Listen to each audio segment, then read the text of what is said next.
Good day, dear participants of this conference, and welcome to the private law section, which this year is named Topical Challenges in Private Law. I will start shortly in English as we have here colleagues from other countries who do not speak Latvian. As you might know, the working language of this session is Latvian and English. If you want to listen to the translation of specific presentation, you need to find at the bottom of the screen the button Interpretation. And in that way, you can choose the language you prefer. And now I will switch to Latvian. Cienījamie startautiskās konferences dalībnieki, mēs sākam sekciju privāttiesību aktuālo jautājumu jomā. Proti, ja iepriekš mums jau konferencē bija daži runātāji par privāttiesībām, tomēr no starptautiskā aspekta, tad pašlaik mēs uzsākam zinātniskos referātus par privāttiesību aktuāliem jautājumiem gan Latvijā, gan citās valstīs. Šī ir 8. starptautiskā zinātniskā konference, ko organizē Latvijas Universitātes juridiskā fakultāte. Man ir prieks, ka tajā ir tik daudz dalībnieku no tik plašu universitāšu loka. Un par kārtību nedaudz, tātad mums ir paredzēts 15 minūtes katram referentam savu galveno secinājumu un pētījumu rezultātu izklāstīšanai. Ja mums pietiks laiks pēc tam, kad būs 10 runātāji uzstājušies, tad varēs arī uzdot jautājumus un piedalīties diskusijā, taču vadoties no pieredzes šajā konferencē, visticamāk tam laiks neatliks, jo mēs jau tagad ejam nedaudz aiz tātad laika grafika. Un līdz ar to, ja jums ir kādi jautājumi, jūs noteikti varat individuāli sazināties ar attiecīgo referentu e-pastiski, bet tai pašā laikā ļoti iespējams jautājumi, kas jums radīsies, būs atbildēti zinātniskajos rakstos, kuri, protams, būs plašāki nekā tajā laikā, kas ir atvēlēts šodien prezentēt attiecīgā runātāja izdarītos secinājumus.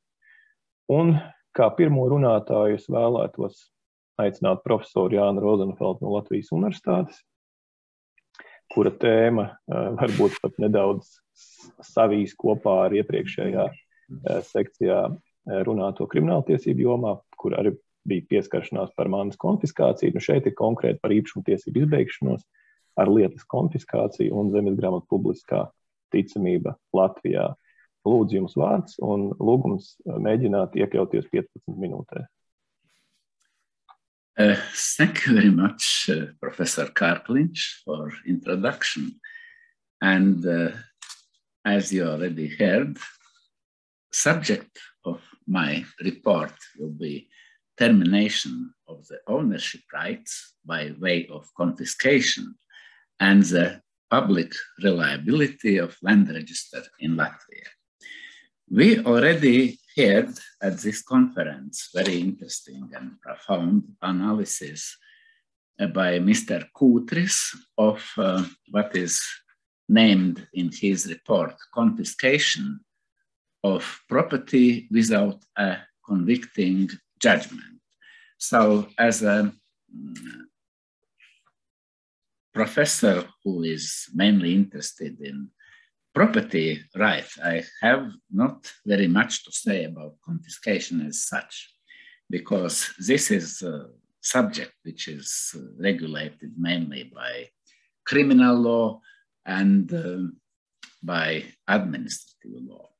However, my interest in confiscation as a tool for termination of the property rights, of course, is connected with interest in another very important part of subject of my research, that is public reliability of land register in Latvia. And from this point of view, there is two parts. One is, of course, confiscation as a measure by which certain person is deprived of their property. And another part is how this fits in with this principle of public reliability of land register as far as confiscated property is immovable. And there is a possibility to find several decisions, judgments by Constitutional Court in which court scrutinized whether such confiscation is in compliance with Latvian Constitution. And one of the crucial, in my understanding, of such judgments was in the case number 2016-0701 by Constitutional Court. Fortunately, all of you have possibility easily to find these decisions, and they almost all of them are available in Latvian as well as in English translation, as is this judgment.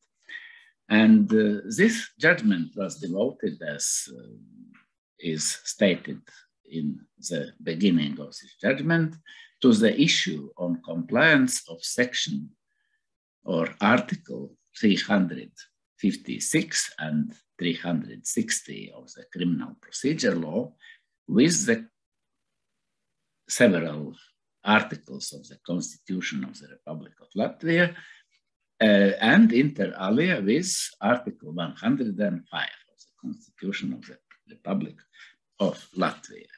And the named articles of Criminal Procedure Law 356 and 360 provides that in certain situations, when, of course, investigation has been successful, certain property, including immovable, there were discussions during this investigation in the Constitutional Court whether these norms could be applied to immovables or they will not, or should not be applied to immovables.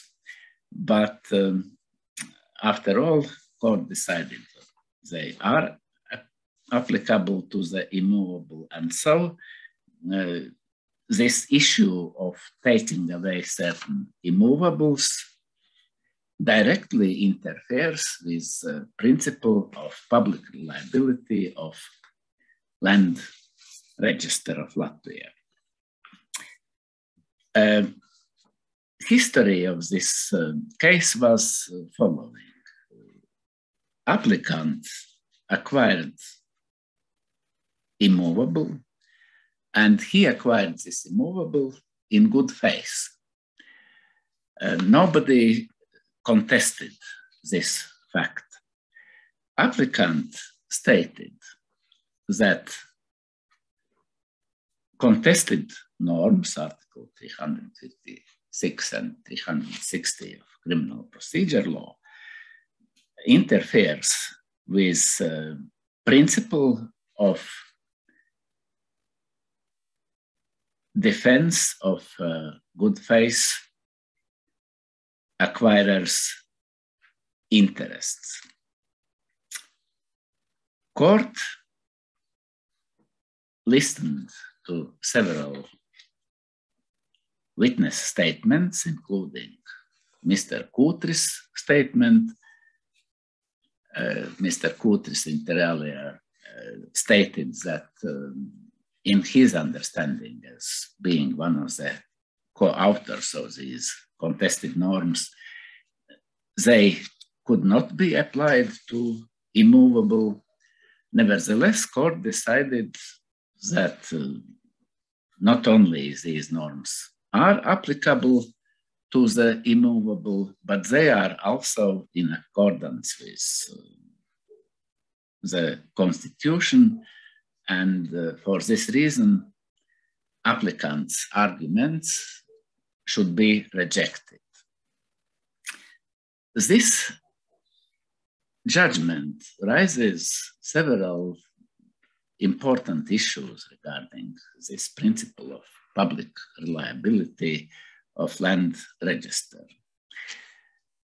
And also these contested norms, as it was found during this investigation by the Constitutional Court, were somehow incompleted because they didn't provide for achievement of the intended target. It is taking away criminally acquired property from one person and by this and by doing this, deleting this good faith acquirer from the land register and restoring previous owner in the land register. Applicant's view was that consequences of the application of this norm amounts to confiscation. Constitutional Court considered that this is just restitution. However, Constitutional Court also somehow in contradiction to its own conclusion admitted that by taking away property from bona fide acquirer and returning it to previous owner, bona fide acquirer's rights are impacted, and this transfer of property would be impossible without deleting good faith acquirer from the land register.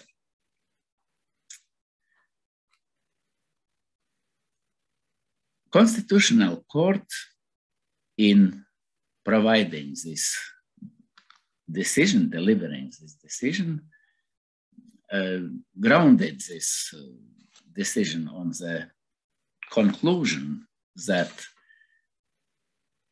contested norms are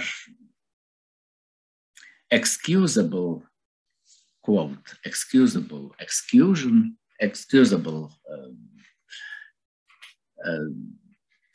exception from principle of good faith protection principle. However, you cannot have both. You cannot defend good faith acquirer and at the same time guarantee that previous owner will be satisfied. This contradiction somehow was not solved by this judgment, and important questions whether these norms are effective enough remained. After this decision was, this judgment was provided, contested norms survived not less than 5 different amendments. First amendment was provided 22nd June 2017, and interestingly enough, this amendment to the contested Article 356 was in fact designed to achieve actual aim, which was initially task of this norm, because during investigation in the Constitutional Court, it was found out that actually investigator who decided that property must be returned to previous owner send relevant application to the land register, and this application was rejected because land register judge found out that this application, which was carried out in accordance with criminal procedure law, doesn't fit with land register law. So two different laws were not properly connected together. So this amendment of 22nd of June 2017 somehow put this disadvantage right.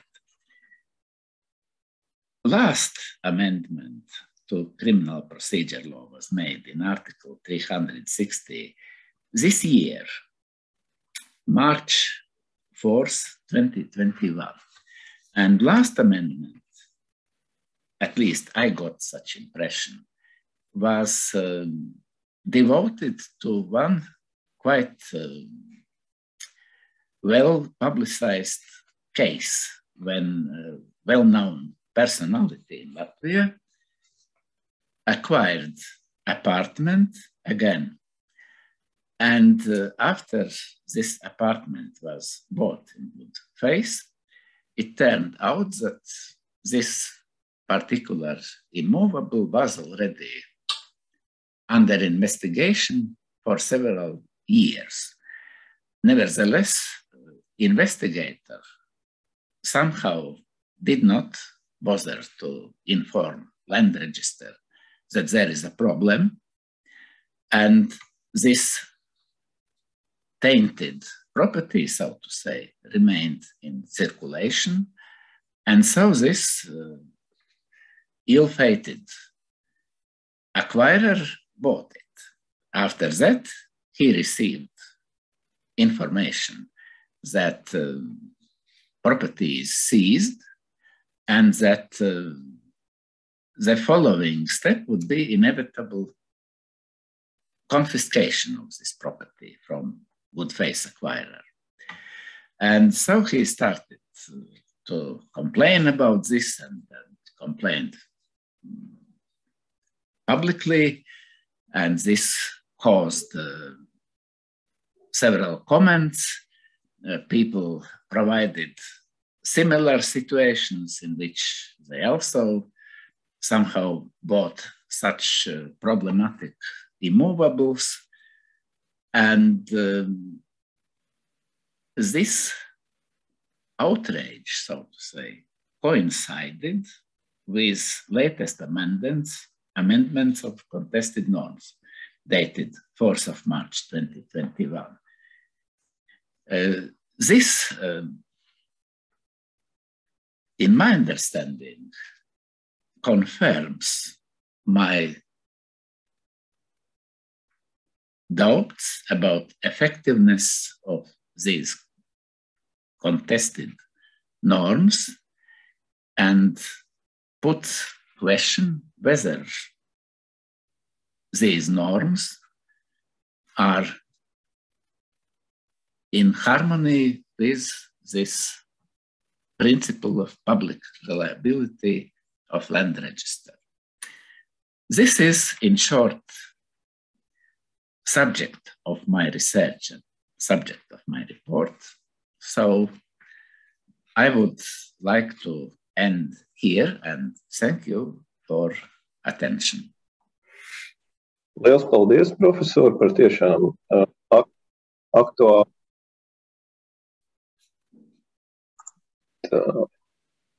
Tātad par šo aktuālo tiešām tēmu.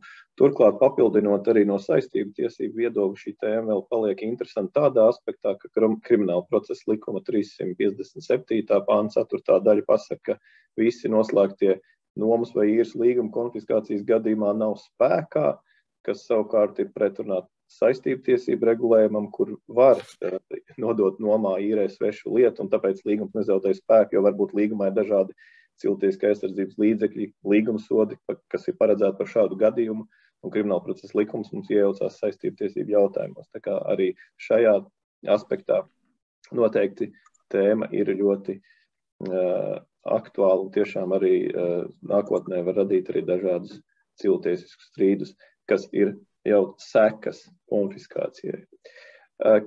Paldies vēlreiz, un kā nākamo es aicinu uzstāties profesoru Rolando Quadrī no Neapoles Frederika II universitātes, un tēma ir ģimenes modeļi Itālijas tiesībās. Lūdzu.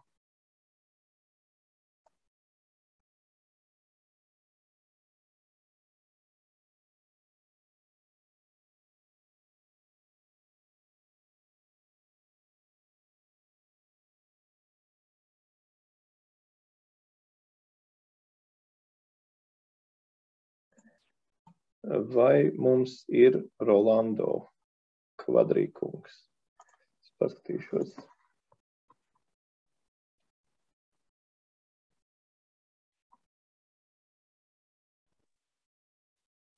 Es neredzu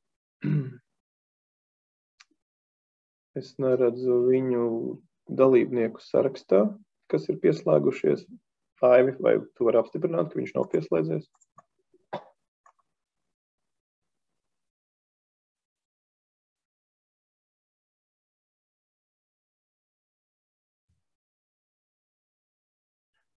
Profesor Kārkliņ, kamēr mēs meklējam profesoru Kadrī, es tiešām reaģējot uz jūsu īso komentāru, vēl gribētu piebilst, ka tas pats 357.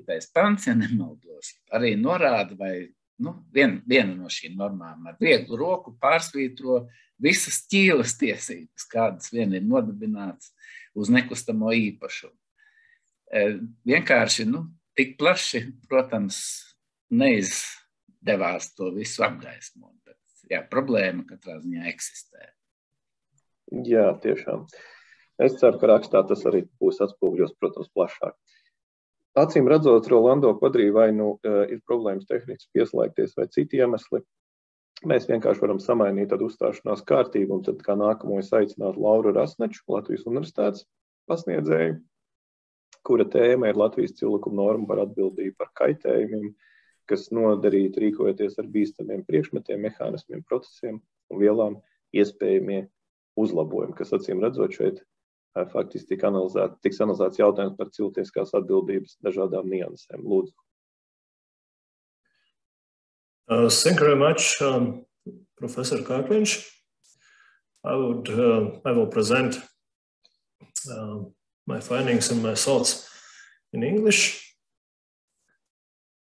So that also our friends and colleagues from foreign universities could understood me without assistance of interpretation.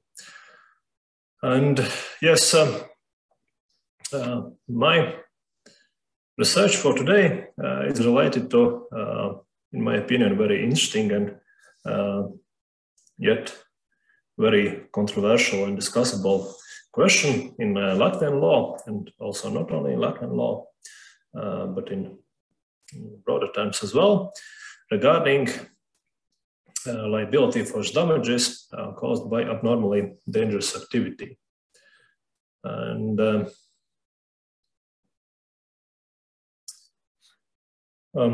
at the beginning, I would like to emphasize that, of course, similar to other areas of law, legal certainty is very important also in the context of civil law and, of course, regarding the possible civil liability. And if you speak about liability for damages caused by abnormally dangerous activity or similar situations, then, at least in most part of cases, this requirement of legal certainty is even more important because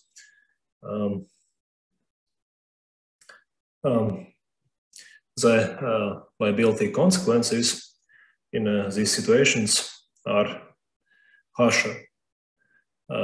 First of all, in a lot of your jurisdictions and Latvia, there are some details which I will not touch today, but also in Latvia, strict liability are applicable, at least in the part of the situations dealing with such sort of damages and other consequences.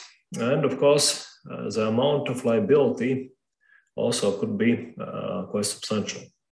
Therefore, of course, it is very important for the potential liable persons to understand in which context, in which situations, and regarding which sort of activities the provisions of for liability for damages regarding these particular abnormally dangerous activities will be applied. Yet, also, at least to my knowledge, no one actually tried to contest this requirement of legal certainty in this context. However, I have to admit that it, at least in my own opinion, present provisions of Latvian law, namely, it is basically a second paragraph of Article 2347 of Latvian civil law, is far from being in line with these requirements of legal certainty. And I will not touch very much with the history of this provision, although it is very interesting per se. So, long story short, unlike the most part of other provisions of our civil law, this particular provision is inherited, if I may use such word, from Soviet times and Soviet civil law system, and it reflects also a bit legal thinking of that period. And the issue with this provision is that, first of all, it does not provide certain criteria which would be analyzed in order to understand whether a particular activity could be considered as abnormally dangerous or not. One approach, of course, could be to take into assistance provisions of principles of European tort law, which in the Article 101 provides for requirements which could be applied in order to understand whether a particular activity is of this sort or not. However, of course, it would contribute to legal certainty very much if these requirements would be included in Latvian law, which is, at the present moment are missing.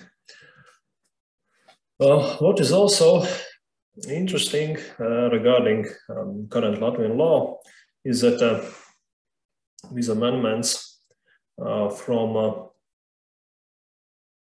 29th of November year 2012, this provision of law have been amended with several examples, and I will quote them.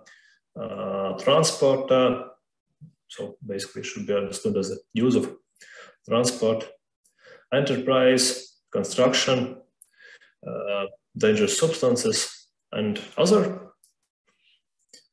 end quote, which could be considered as ones which could be treated as abnormally dangerous. However, which also was widely emphasized by Professor Calvus Torgans, distinguished Latvian legal scholar.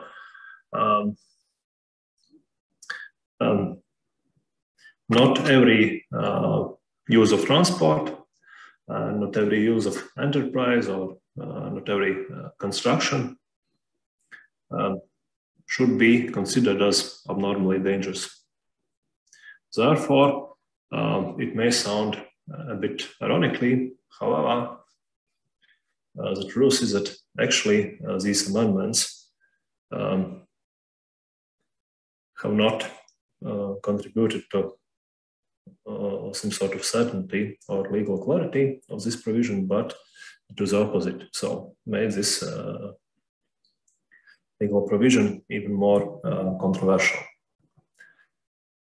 Therefore, of course, the question could be whether these examples should be made more clear. So additional requirements provided, or they should be just removed from this provision.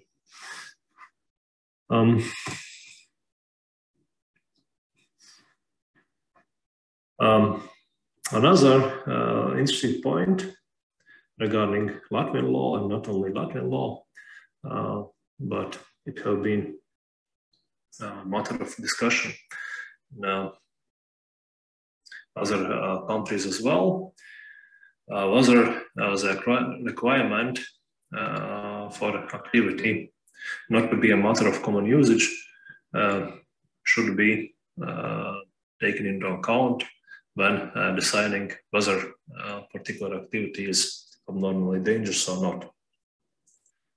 And in my written paper, I will take a broader look on this point. However, in short, the legal scientists and other authors, what is also interesting, that some economists are trying to take part in this discussion as well, are trying to say that this requirement for not being a matter of common usage substantially reduces prospects of injured person to receive compensation for the damage, because hence it comes that a given case should be decided not on the basis of strict liability, but on the basis of fault-based liability. But again, the opposite camp, if I may call it so, which argues that this requirement should be taken into account,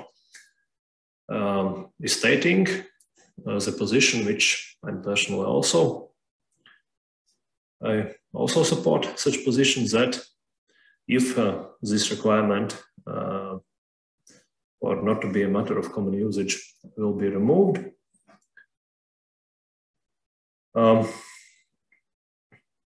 it actually will provide very broad application, and everyone of us, which from time to time are using, of course, some home chemicals,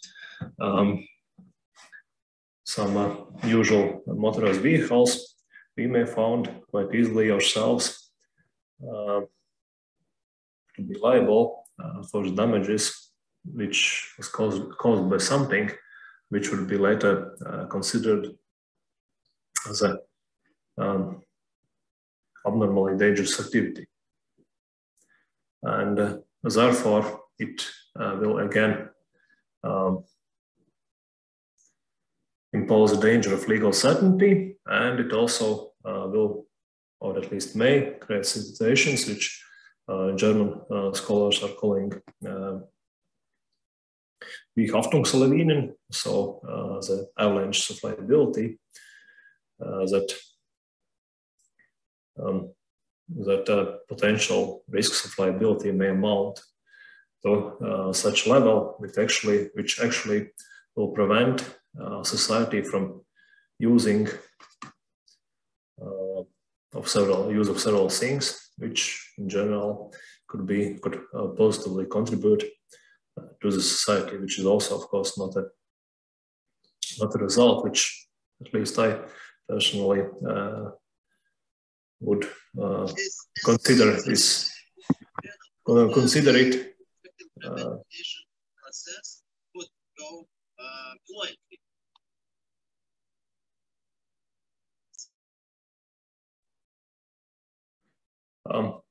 Pardon, I didn't understood whether it was really a question, but as Professor Cartledge told it, unfortunately, we will not have enough time for discussion.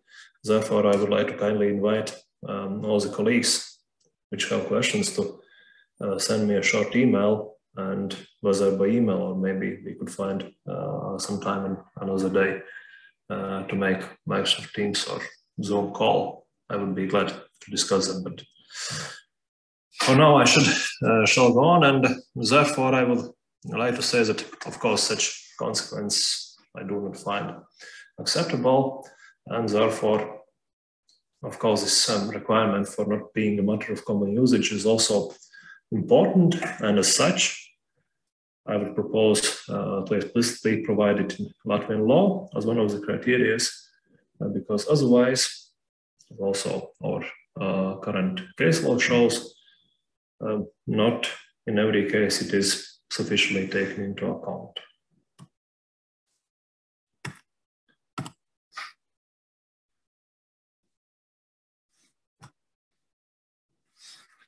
And another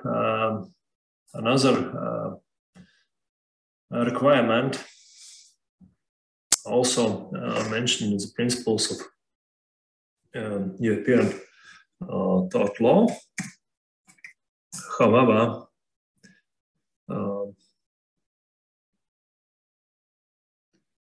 not mentioned, at least explicitly, in Latvian law, is a requirement of typical risk.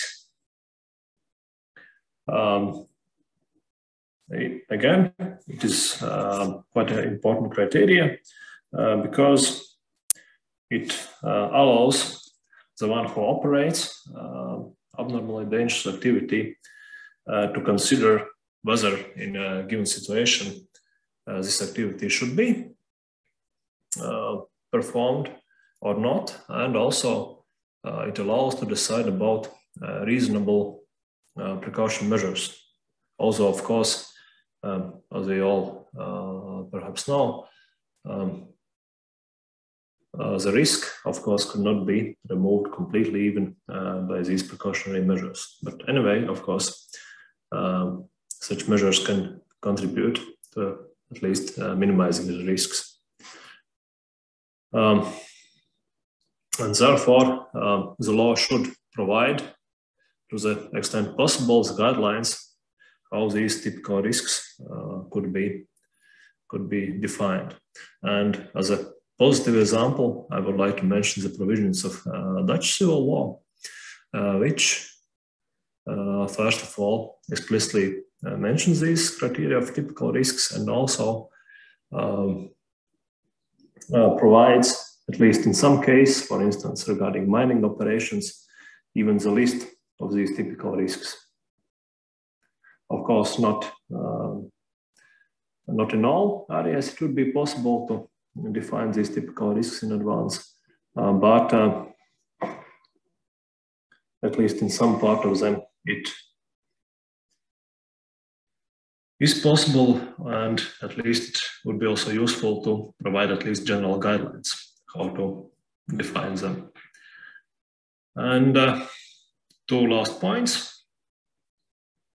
I think also our law could be more certain about liable person.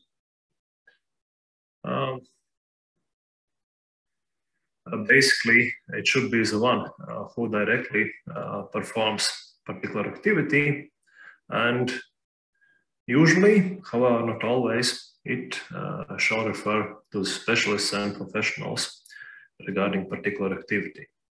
And last but not least, Of course, in order to provide real prospects for injured persons to receive compensation for their damages, our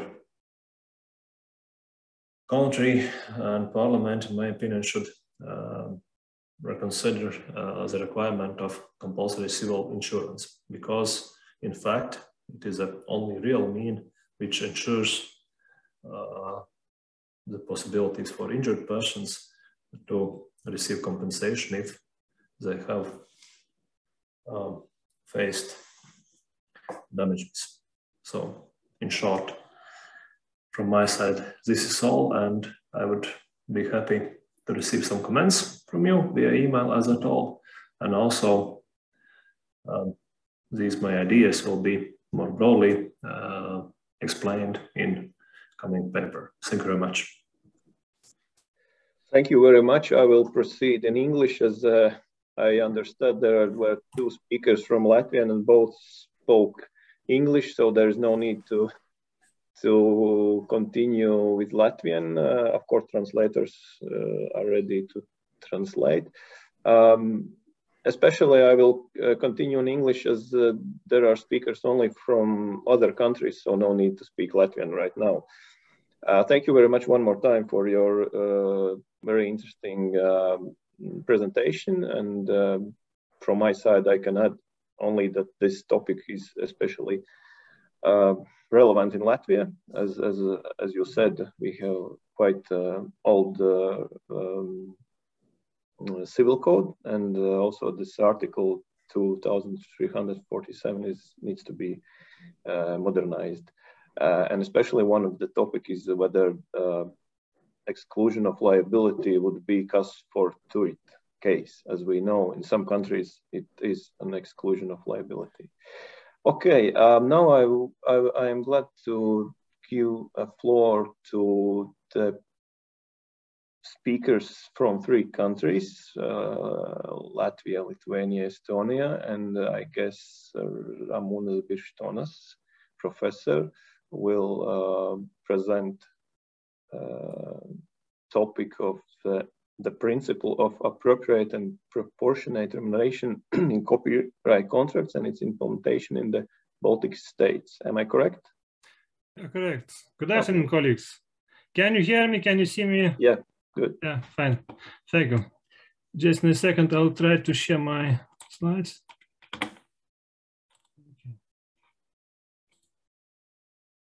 Okay, I think now you can see my slides, yeah? Okay. So first of all, I'd like to thank you, University of Latvia and moderator, for organizing this event. And first of all, I should start that it is collaborative research made not only by me, but also by my colleagues, that is Alexei Kelly from University of Tartu and Vadim Smontrovs from host University, University of Latvia. So I think Vadim is somewhere, so hi Vadim. What is the topic of this presentation? From one side, it is a very old problem of copyright law, but it's also connected with a very recent directive of digital single market. So now it's some very recent topicality. So what is the problem? What we should address? The problem is, as I stated, connected from this copyright law from the very beginning, that is how to ensure appropriate remuneration for author. Now, fair remuneration, this expression can differ. The whole copyright, as you probably know, anyways, lawyers who are joining this conference. So copyright is based on exclusive rights, first and foremost. On exclusive rights, and normally these rights can be freely transferable or licensable, and that is how authors and performers are using both categories. And if I omit performers, so all the time that I'm saying authors, I mean also performers. So that's how authors and performers, by licensing or transferring their exclusive rights, they can receive payment So 99% of copyright I dare to say is about remuneration to authors in a certain way, of course, also intermediaries. But there is a systemic problem with this mechanism. That is, authors and performers are considered as a weak party of negotiating their contracts. And normally authors and performers were not exploiting their works and performances. Yeah? We are transferring rights immediately to intermediaries, that is publishers, and publishers are ones who exploit them. So these contracts are called primary contracts, and because of this weak position, like consumer with business, the same goes with authors and performers versus publishers, they are underpaid. So payments are really low, or it is, and it is goes like a truth recognized everywhere.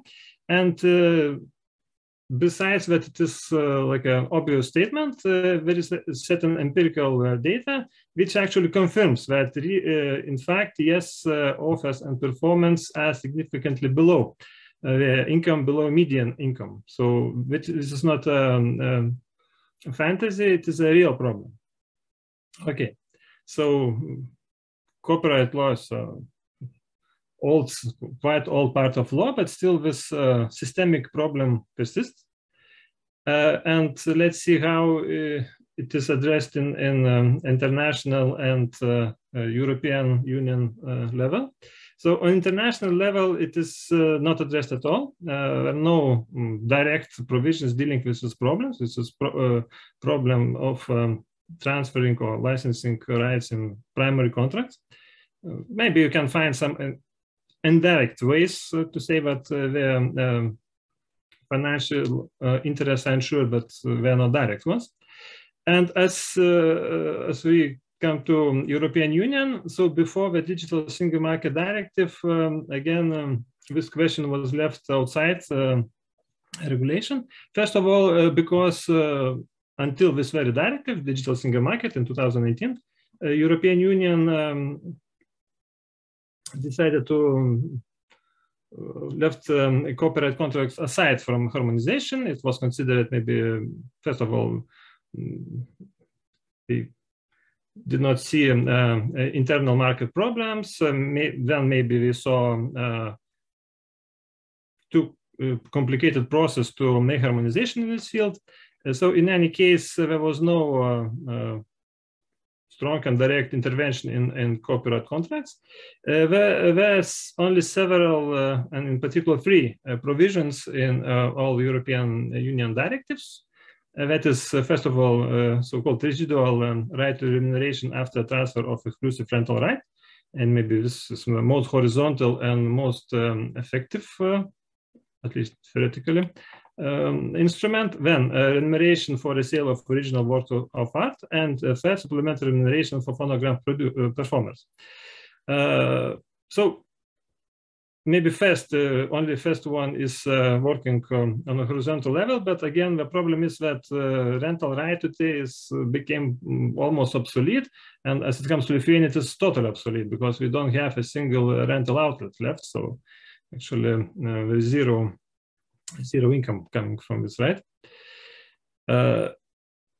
Okay, so seeing this gap, let's say, on international level and European Union level, particular countries, including European Union member states, they came up with national solutions, and it is not possible to list all of them, but just the main ones. So first of all, even without applying copyright law, countries can rely on general civil law mechanisms, for example, invalidity of transactions. So think about it, economic pressure, but instantly you should think that it is extremely difficult to show that author or performer was actually pressed by publisher, because normally it is take it or leave it provisions. So it is not really an economic pressure.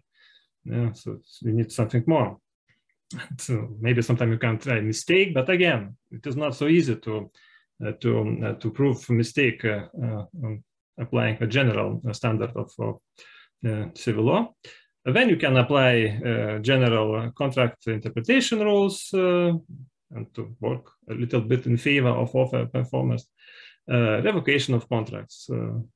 But normally, just because these general mechanisms are really insufficient, countries created specific copyright law provisions, which can work ex ante, so before contract or after a contract is concluded. And first, as I mentioned, it's not possible to list all of them, but the main ones. There are restrictions on transferability of certain rights. For example, for all future works, a lot of countries have this restriction that you cannot transfer rights to all future works. Then there are specific contract interpretation rules, which are already created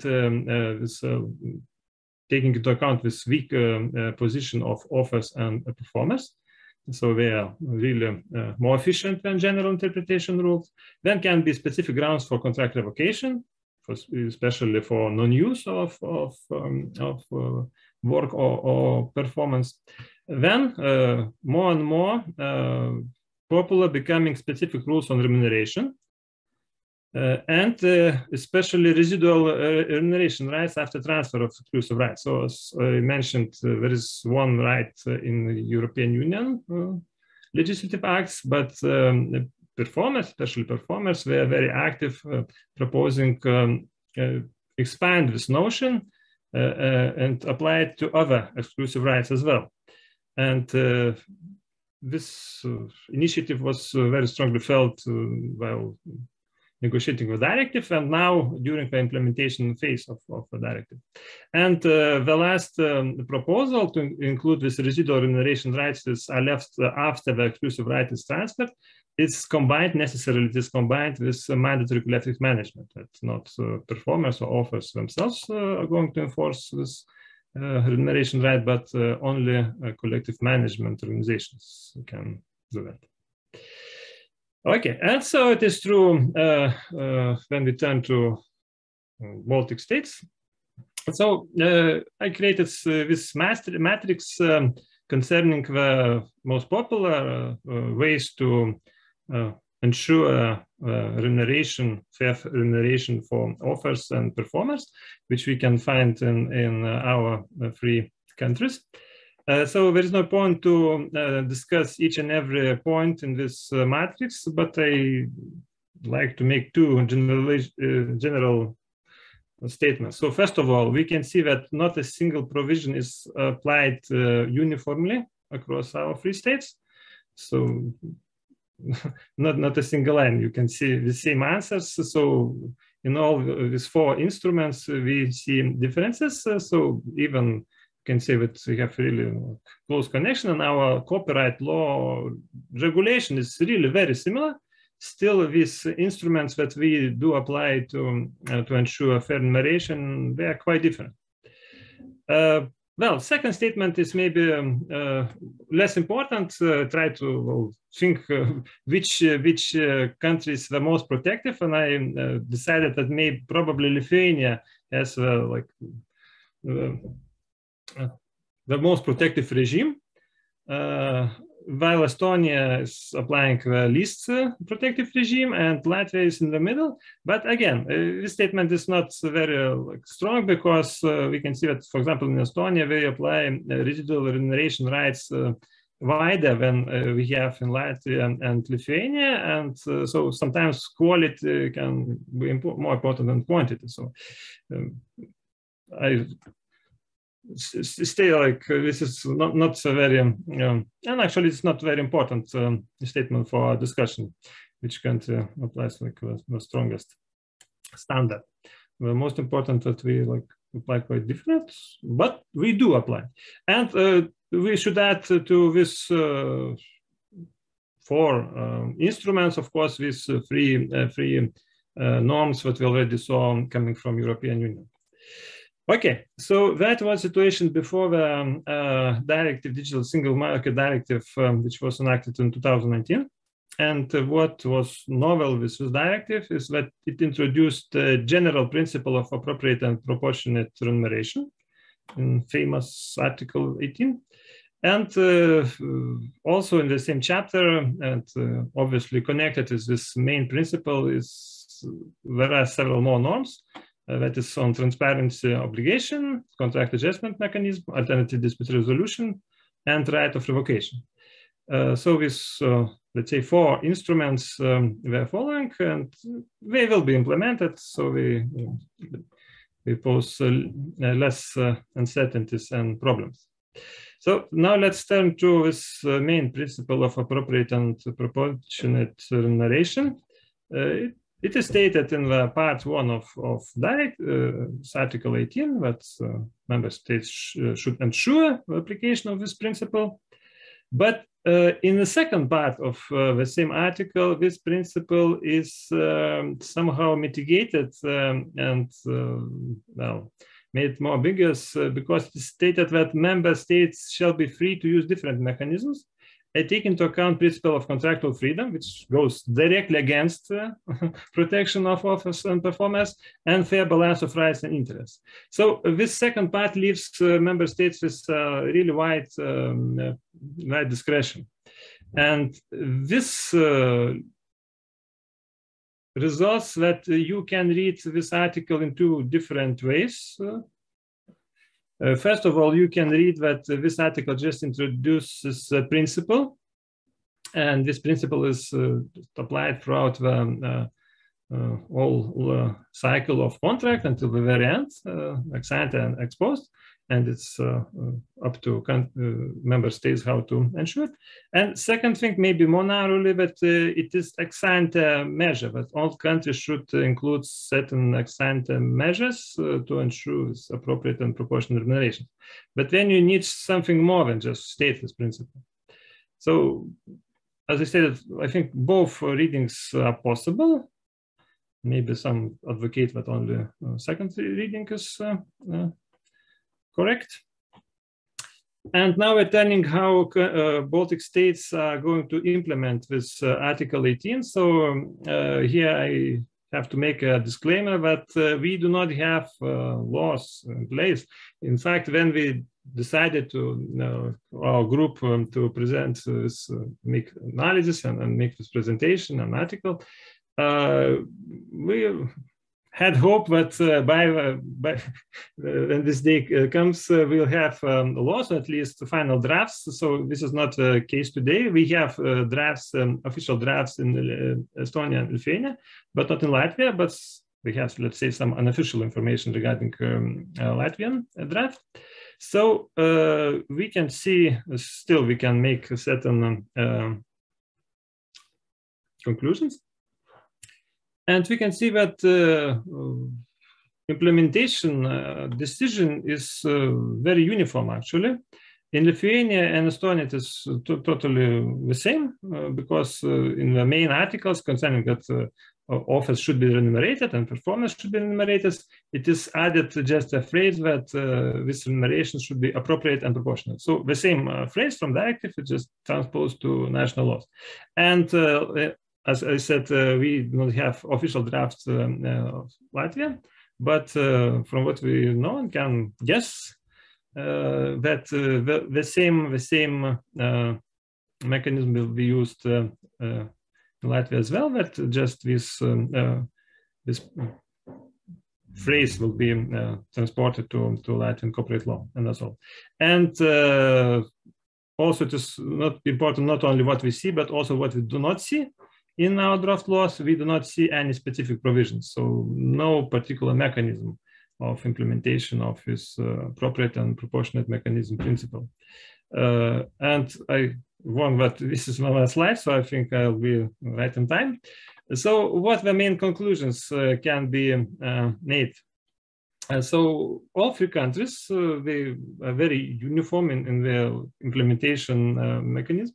We chosen some so-called minimalist approach, more or less copy-paste from a directive, and without going beyond this point. To best my knowledge, there was no coordination between these 3 countries, and I can add that some other European Union countries also chosen this minimalist approach, so only using this phrase and nothing more. they are considering that we already have enough mechanism to ensure appropriate and proportionate remuneration. And this means that interpretation of what is meant by appropriate and proportionate now is shifted to courts from regulatory level. Now, obviously, if it will remain so, in few years' time, our national courts are going to decide what is meant by this formulation, and then I think it is when discrepancies can be even more profound, because courts tend to have quite different opinions. All the previous mechanisms remain applicable, and all differences will remain, despite probably some hopes that directives come with some uniformity. And the last thing that, as we see, implementation is quite literal, and it begs for question whether it was what was meant by directive. Some would say that definitely you should move beyond this phrase, appropriate and proportionate, and introduce specific mechanisms. It is not enough just to transpose two words, actually. Well, it may be true, but maybe that directive itself was a bit ambiguous at this point, and it resulted in what we see. Our countries, not only our countries, are going most probably finish with minimalist implementation. So I think my time is out, and this was the last statement I want to say. So thank you again. And yeah, I'm not sure about questions, but I'm ready if you want to. Thank you. Yeah, we don't have time for questions right now. Thank you one more time, Professor Birštonis, for this deep and comparative presentation of remuneration in copyright contract in Baltic states. And it's brilliant that there is such cooperation between scientists of all three Baltic states, and I'm pretty sure this cooperation we will see also in the future. Before we take a short break, I would like to find out whether Professor Quadri is online, maybe right now. Yes, I'm online. Okay, so we will now take some 3 minutes short break to fill some coffee or tea, and then we will continue with your presentation. Okay, I'm sorry because I'm 1 hour back because of the jet lag, so I'm late. It's okay, it's okay. I didn't think. Yes, in Italy, it's 10 past 13, so okay. Yeah. No problem. So after 3 minutes, then meet here in the Zoom, and then we will continue. Okay, thank you very much.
So I think we can continue with the private law section, and the next speaker, as you saw, will be Professor Rolando Quadri with the topic family models in Latvian law. Please, the floor is yours. Okay, thank you. First of all, thanks to the organizer of the conference. It's always a great opportunity to have a comparison with other experiences. And double thanks for giving me the opportunity of carrying out some brief reflection about the topic of my speech. And right introducing my speech, I would like to point out how difficult it is for an Italian researcher translating our legal terms in English. Actually, our legal system is really different from others. That's why I apologize in advance if my translation is does not look correct, and obviously sorry for my bad English. Beginning from the title, Family Models in Italian Law. Basically, there are two ways of viewing that topic. Some Italian researchers, according to the tradition, make their own choice, including the notion of family, just those cases where there are two people of different sex and eventually their sons. In other words, they refer to the family based on traditional marriage.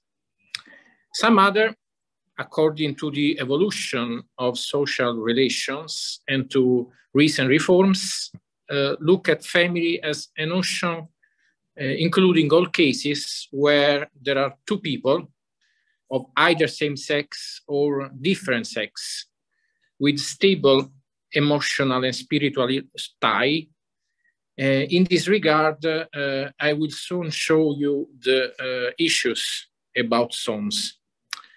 However, as far as Italian legal family models are concerned, we are able to identify essentially three classes. The family, which is based on marriage, the civil partnership between two people of same sex, and the cohabitation outside marriage.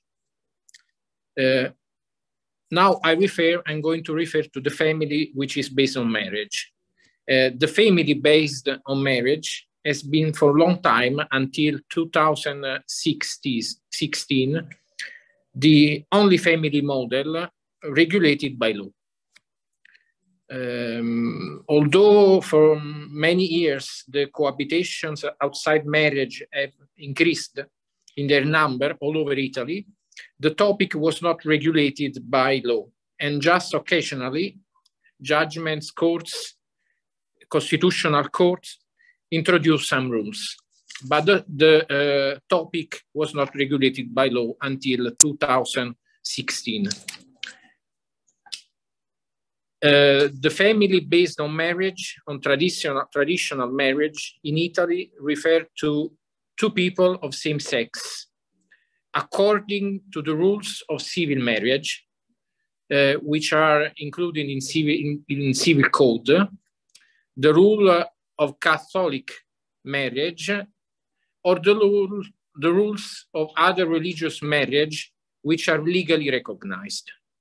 And they are other marriage and religious marriages are recognized by a specific law outside the civil code.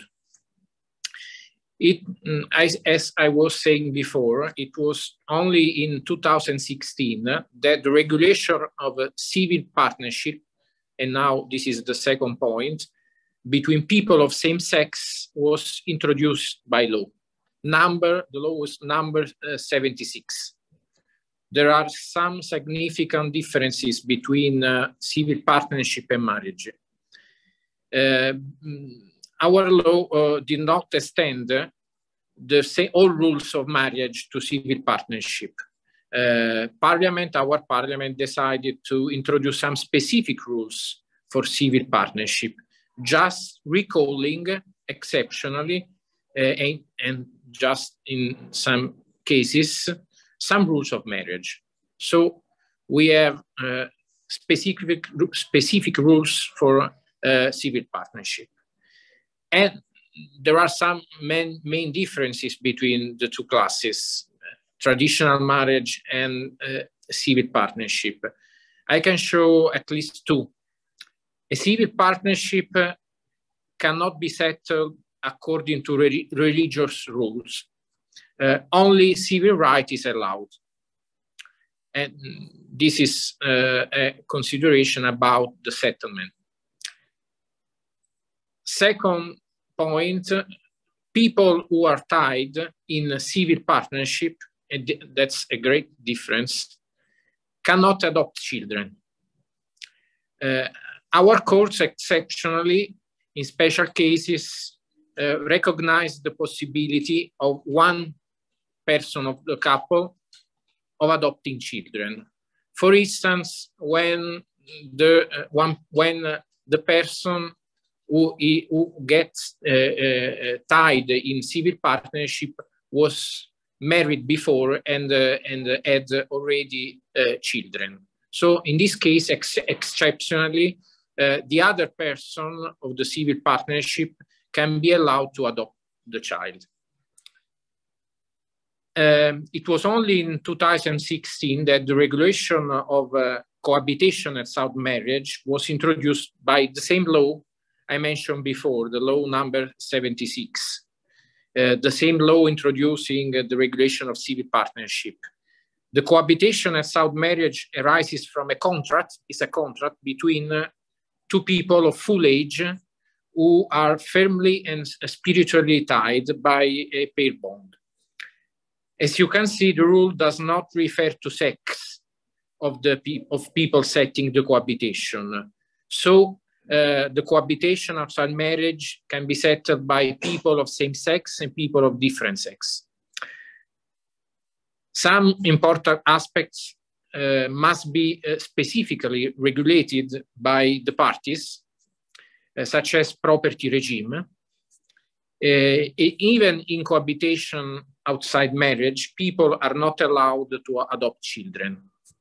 And in Italy, researchers and other are speaking about possible reforms about the eventually the possibility of adopting children, because there is a great difference between traditional marriage and the other form of civil partnership, and there is lots of people who is really critical about this choice.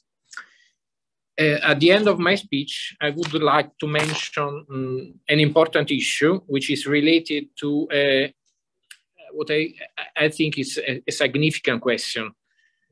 What does it happen if two people decide to live together without choosing any of the three above kinds of family? So we have two people who do not get married, do not settle a civil partnership, and do not make a choice about cohabitation at child marriage. So are they preserved in any way by law? And it is not easy to answer. Our courts always tries to fill the legislative gap. For instance, when two people live together and they are not married, not tied in civil partnership or cohabitation at child marriage, is recognized the right to stay in the apartment already rented by the dead partner, even if there is not a civil partnership or a cohabitation at child marriage recognized. But as you can imagine, the way to solve the legal problems that those kind of couples find on their path is really uphill. I'm really sorry for being late, but it's okay. That's the end of my speech. Thank you. Thank you very much. Yes, indeed, also in Latvia, it's a very topical issue, the concept of family, and we are looking forward for your article. So you can present your thesis in in much more deeper way. So thank you very much one more time. As we have some time deficit, we are going with the next speaker from Lithuania, Professor Lena Mccolonian. And I'm not sure what's the topic of your presentation. As I read in program in Latvian, it's a little bit different. So maybe you present by yourself the topic of your presentation, and please. Okay, thank you very much. Good afternoon for everybody. So first of all, I would like to thank for the University of Latvia for granting this opportunity for me to share my insights. And I will share the insights on the topic related to virtual corporate seat. So actually, the idea is, should we have an alternative to physical corporate seat? So first of all, to start with, I want to mention that at the time being, there is no harmonization at the EU level. And member states define themselves corporate citizenship of the companies. So actually it means that member states in their domestic law provide conditions and procedures how companies should be incorporated. And as a part of this, member states provide how to determine corporate seat. So actually, some member states follow so-called incorporation theory when they require just to keep registered office in their territory, while others, they require to keep simultaneously, in addition to the registered office, also real seat. And Lithuania is one of the examples of the real seat approach when it requires to keep not only registered office, but together in the Lithuanian territory also real seat, which is defined as permanent managing organ, so the place of permanent managing organ. At this stage, I should also mention that Lithuania has proposed a legislative initiative to introduce, in addition to this physical understanding of corporate seat, introduce a new concept of virtual corporate seat. So according to the proposal, it will be an option for owners of the company to select either physical seat or virtual seat. And as regards to the physical seat, the draft proposes to keep the situation as we have today. So actually to follow this real seat approach. So actually it means that those who select physical seat will need to have not only registered office, but also to place their permanent managing organ in Lithuania. While those who would go after virtual seat, so will need to have indicated in the register name of the municipality in Lithuania, and also to have electronic address at which third parties could contact the company. This electronic address should be created by the statutory national information system for delivery of electronic communication using the post infrastructure. So actually, virtual seat is determined by two criteria, supposed to be determined by two criteria. First, you need to select a municipality in Lithuania and to indicate this as a physical address in the register. And second, for communication purposes, the company needs to indicate electronic address from the statutory system, issued by the statutory system. Overall, I think that this idea is really excellent. I would, applaud this idea, and I think that it should be developed further. And because virtual seat, I think it's a reality as of today. But looking at the proposal itself, I think that it needs to be improved significantly. The first remark should be made that it's not private actors should decide on corporate citizenship. While the draft law provides that connecting factor between a company and the legal system should be determined not by the state of Lithuania, but by private actors. So actually the draft law gives an opportunity for owners of the company to select between real seat approach and incorporation theory. And this is really difficult to support conceptually. I should also mention that by introducing this second alternative option to select a virtual seat, by itself, it means that legislature already moves to incorporation theory. So actually what should be done in the proposal, it should be clearly articulated that while introducing virtual seat, Lithuania decided to move to incorporation theory, and it means that registered office should serve as a connecting factor between domestic company and legal system. So it will be enough for a company incorporated in Lithuania just to have registered office in Lithuania. Now the second part of the question, which goes to the definition of virtual seat. So I should say that I think that it's time to introduce such concept because registered office showed that there are some deficiencies and that today physical registered office does not perform its function. For example, in the Lithuanian court case, we meet number of examples when third parties cannot find a company to contact a company at the registered office, which is indicated in the public register. So actually, it means that registered office is just nominal because companies really sit in another places. So the real seat and registered office does not coincide. Another example is that it's not only about nominal office, but there are cases when there are no registered office in the public register at all in practice. So even so, in 2018, the Constitutional Court emphasized that there should be no such situations when a legal entity has no corporate seat disclosed in the public register. Regardless this, we find in practice situations when companies do not have registered office. And this happens when companies, for example, lease premises and lease contract is terminated. And so the owner of the premises applies to the register and asks to deregister the address of the company from those premises.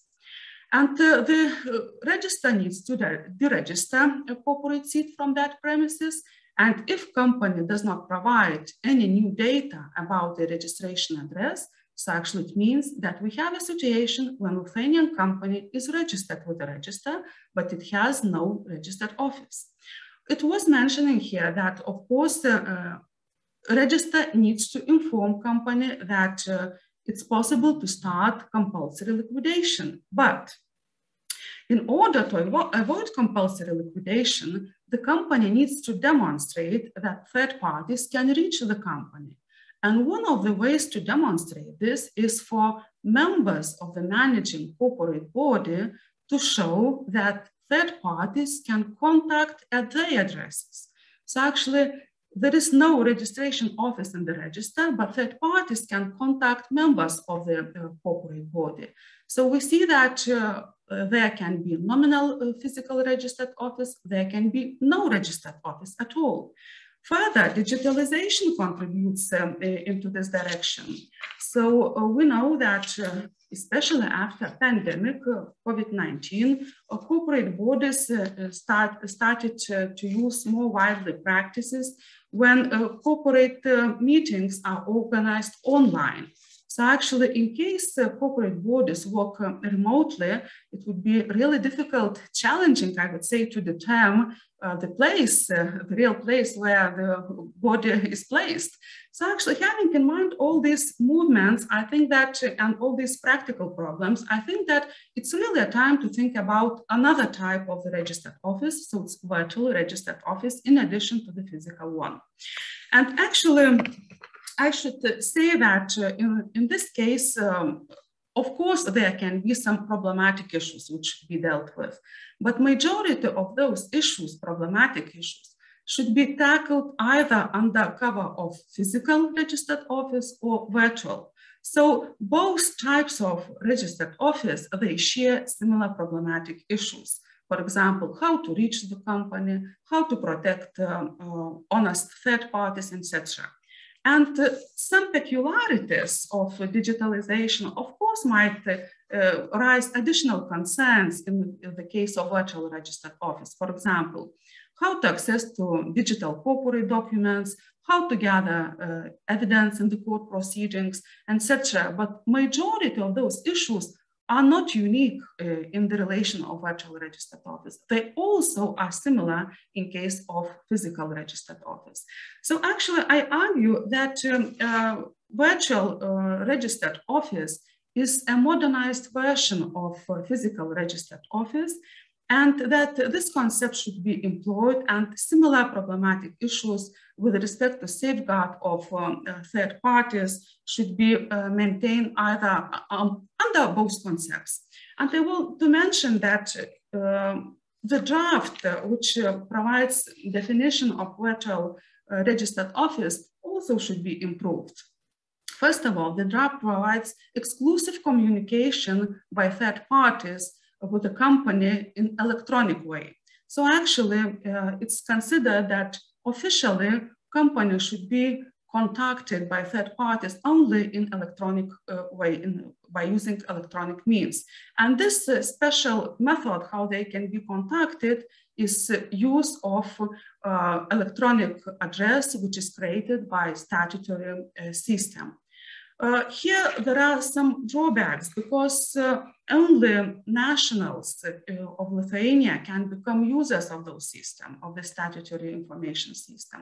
So actually, it means that there should be also solutions thought about, developed, how other nationals from other countries could contact in electronic way with the company. And also, in order to respect the fundamental rights, it is, I think it should be proposed also to expand ways to communicate with the company by allowing third parties to communicate in traditional way, for example, in retail by post, because not all creditors agree in advance to have electronic communication, for example, tort creditors, or there can be some third parties who cannot know how to communicate in electronic way. So there is a way for improvement for this proposal, but in general, I think that this is a very good idea, and I think that it should be encouraged and developed further. So finally, as a final word, I want to say that this legislative measure would help SMEs to reduce some administrative and financial costs. And so actually we can look this at the technique, regulatory technique, to simplify some regulatory burden for small and medium-sized business. And if we look at the functions of which perform registered office, so similar functions will be performed by virtual office. For example, virtual office will be a connecting factor, so name of the municipality, which is indicated in the register, would serve a connecting factor to link a domestic company with the legal system of Lithuania. Also for communication purposes, as we already discussed, so it will be a contact point by using both electronic and traditional way to communicate. So I don't see any real differences which would give obstacles to use a virtual registered office. So this probably was all what I wanted to share with you. So thank you very much. And by finalizing this, I want to mention that I have done this research on the foundation of European Social Fund, and this fund financed my research together with the Lithuanian Science Council. So thank you very much. I'm open for questions. Thank you, Professor. And wait a minute. I can admit that your presentation is in the right time, because also this conference, due to the COVID-19, is virtual one. And actually, it's a good question where this conference takes place, whether it is in Riga or maybe it is at the place where the servers of the company Zoom are providing this opportunity to be in virtual space. So thank you one more time for this very interesting topic. And the next speakers are Andres and Margit But from Tartu University of Estonia, and the topic is digital meetings in company law, a new reality for post-COVID era. Please take your time.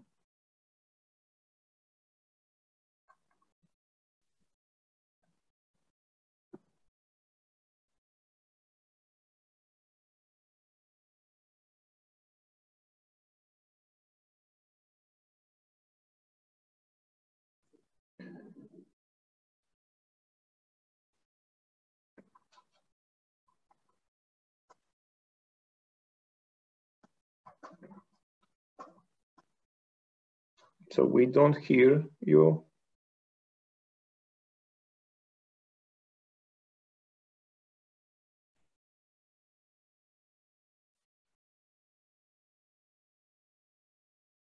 I think there are some problems with sound.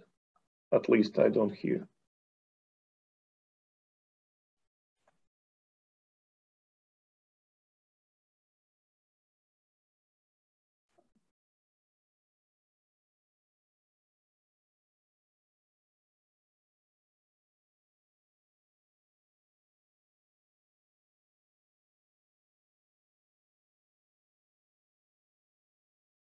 Is it only my problem, or oh no, I see Andres' foot. But no, it is problem for all of us. Okay. So I also cannot hear.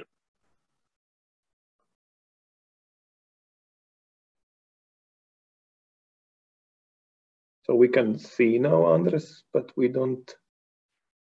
Okay.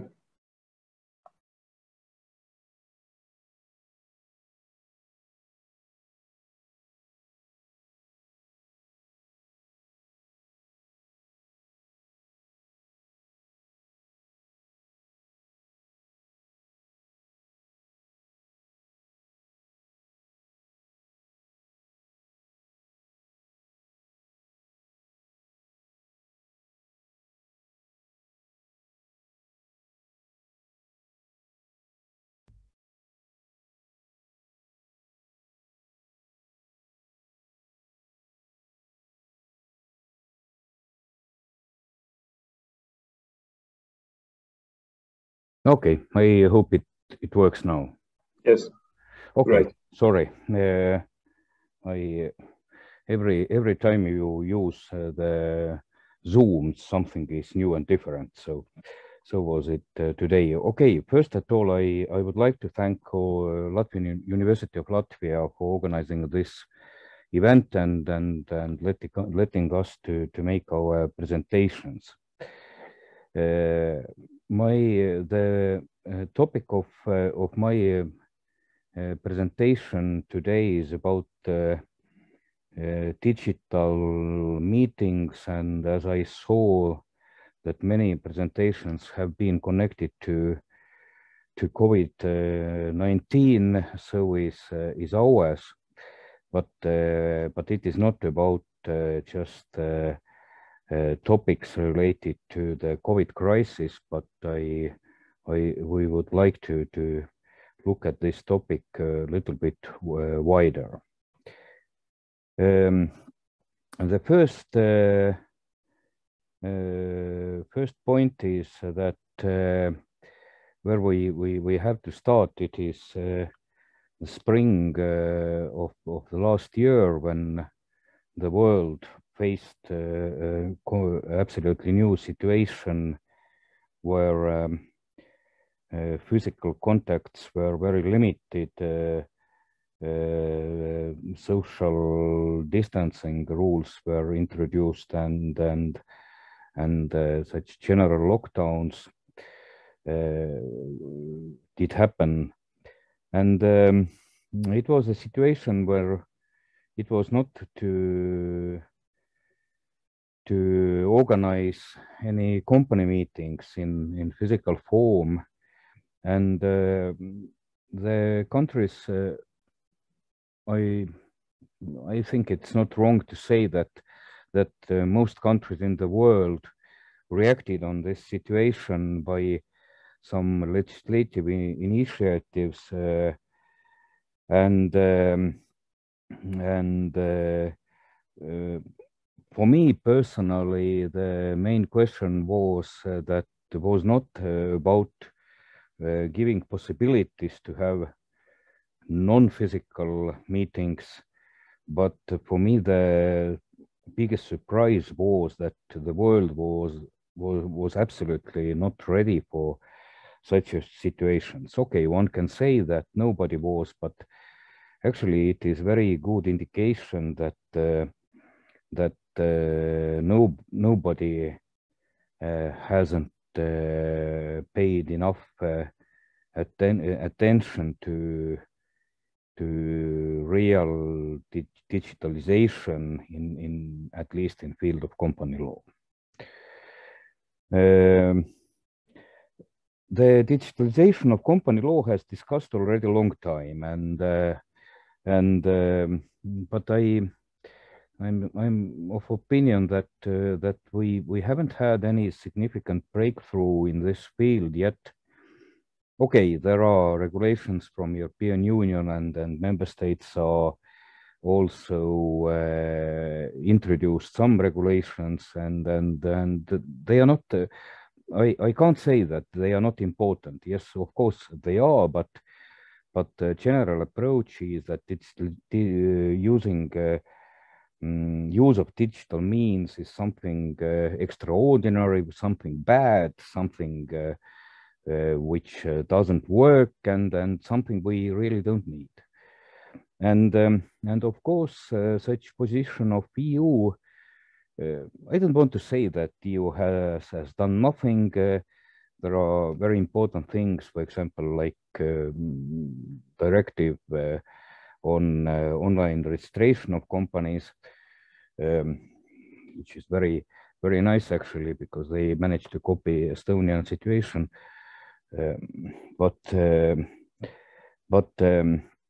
But basically, we haven't dealt with the matters as whole, and member states, of course, have not shown also much initiative in this field, and I think that the problem is actually that bigger member states are very conservative and in the reviews, and smaller, if they even understand that something should be done, then they are not doing it because due to lack of resources, for example, and very, very often, or even too often, we look at the bigger member states but they can't be a they can't give us a good example always, and so situation is strange, and so it has been already a long time. What did countries and of course also EU decided in the beginning of the COVID crisis, and basically different solutions were found. Extension of deadlines for disclosure of annual accounts, one of them. Then many countries postponed the deadlines of holding annual meetings. Some countries enabled digital meetings, and there was also countries which extended the term of office of directors, and etc. etc. So it is it's quite different in different countries, and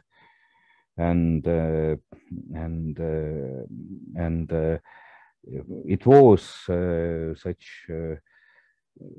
First, it was made by political decisions, of course, and the second, that the views of member states and different countries in the world were also very, very different. And I would say that the main question and main such key point is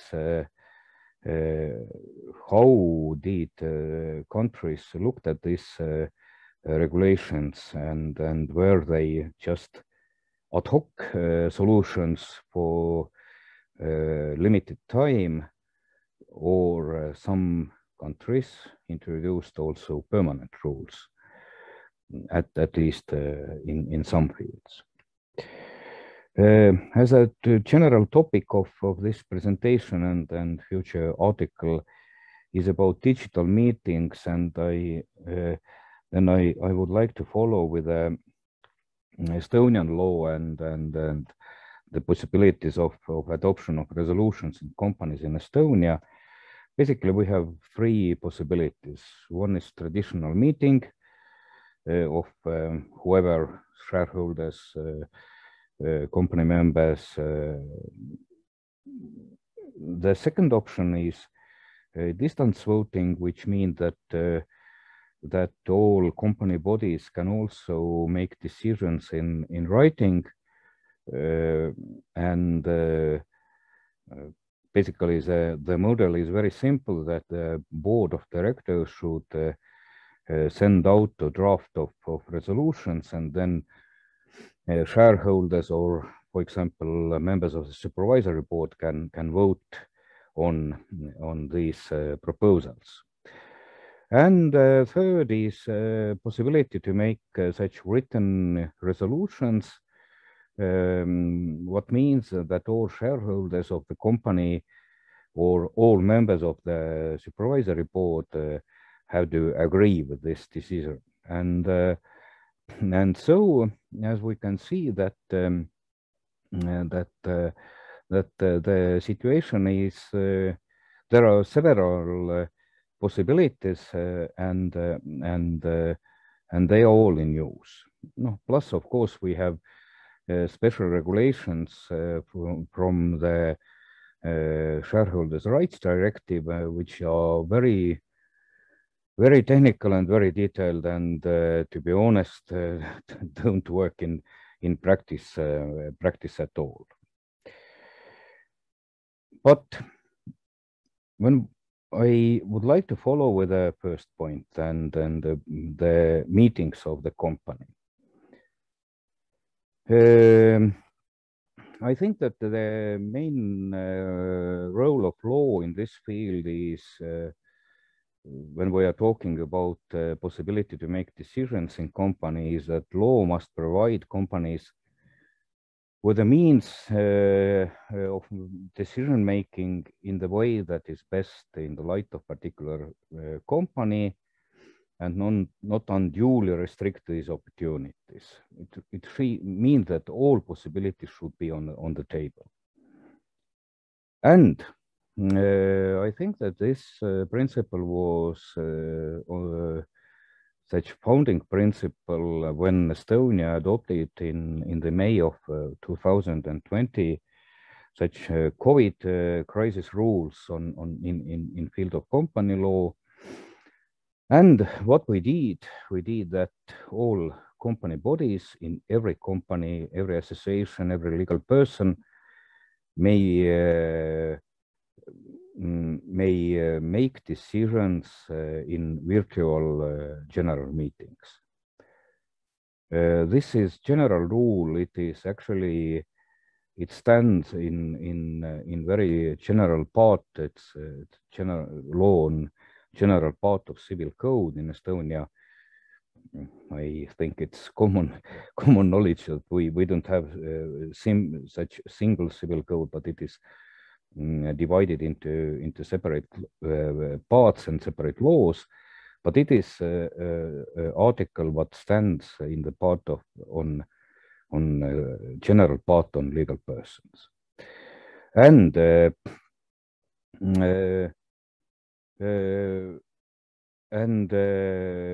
there is very important thing that it is mandatory or applicable to all companies, and companies themselves can opt out it by articles of association. I don't know about practice much in this question, but as I have heard,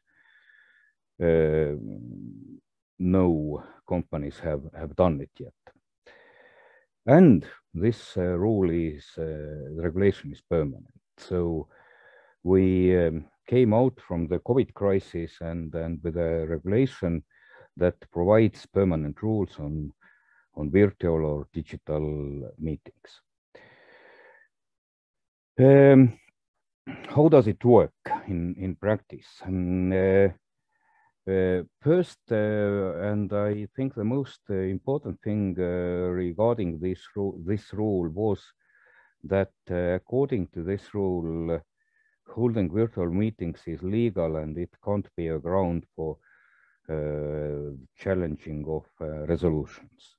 It is very important because we all want to achieve valid decisions in companies. The second principle is that all shareholders' rights, what they have in physical meetings, should be also granted in the case of virtual meetings. So it is a second point.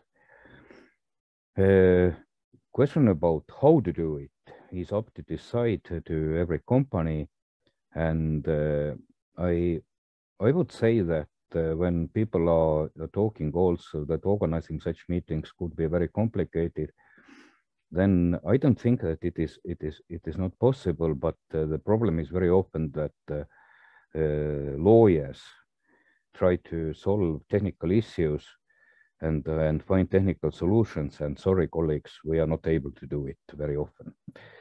So we have to say out very clearly that we need other kind of specialists. And the fourth such principle is that all technical issues which may arise during these meetings don't affect validity of the decisions if these issues are not under the control of the company. So, for example, if shareholder don't have enough good internet connection and have not very good computer and etc., it is not a problem for the company. Okay, next points. How does it work really in practice? Digital meetings were held in last year, and they are part of our everyday life today, I think, when we are talking about company meetings. And it doesn't depend on size of company. Is it limited company, private limited company? Is it a listed company? Small companies are usually making decisions in written form.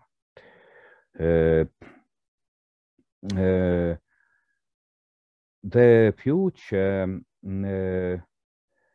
what is maybe a problem that the organizing of virtual meetings or virtual or digital such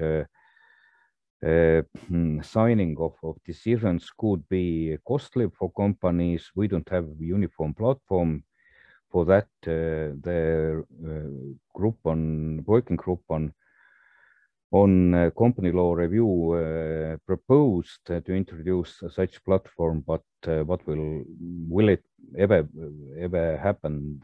I have no idea, probably no. And of course, one problem is that companies are very often making their things not very clearly. They're combining different possibilities provided by law, and therefore there could be some violation of rights of shareholders. But with my such final thought is that as much as I know, no action has been brought into court in connection with the virtual meetings, and what is good sign, because 1.5 years has now passed from adoption of this law, and this is result. So it works. I am happy we decided on to do it in this way, and let's see what will happen in future. Okay, I thank you for your attention, and thank you. Thank you. As we can see, the virus COVID has also a good side, because the use of digital tools is pushed in next levels, and also in Latvia we have similar regulation, and I think that's the good, if we may say so, that's the good part of this pandemic, that the digital tools are developed, and also it affects also legal science. Next speaker is from Kutafin Moscow State Law University, Russia, Lena Bogdanova. with a conceptual framework for the protection of subjective civil rights in the field of reprogenetics. Yep, please, the floor is yours. Thank you. Thank you. Let me thank you for organizers of this conference for the opportunity to participate in this remarkable meeting. I will try just to demonstrate presentation. Is it okay working? The topic of my speech is a conceptual framework for the protection of subjective civil rights in the field of reprogenetics, and I think that I will do my best to be shorter and to make some kind of short review of my speech.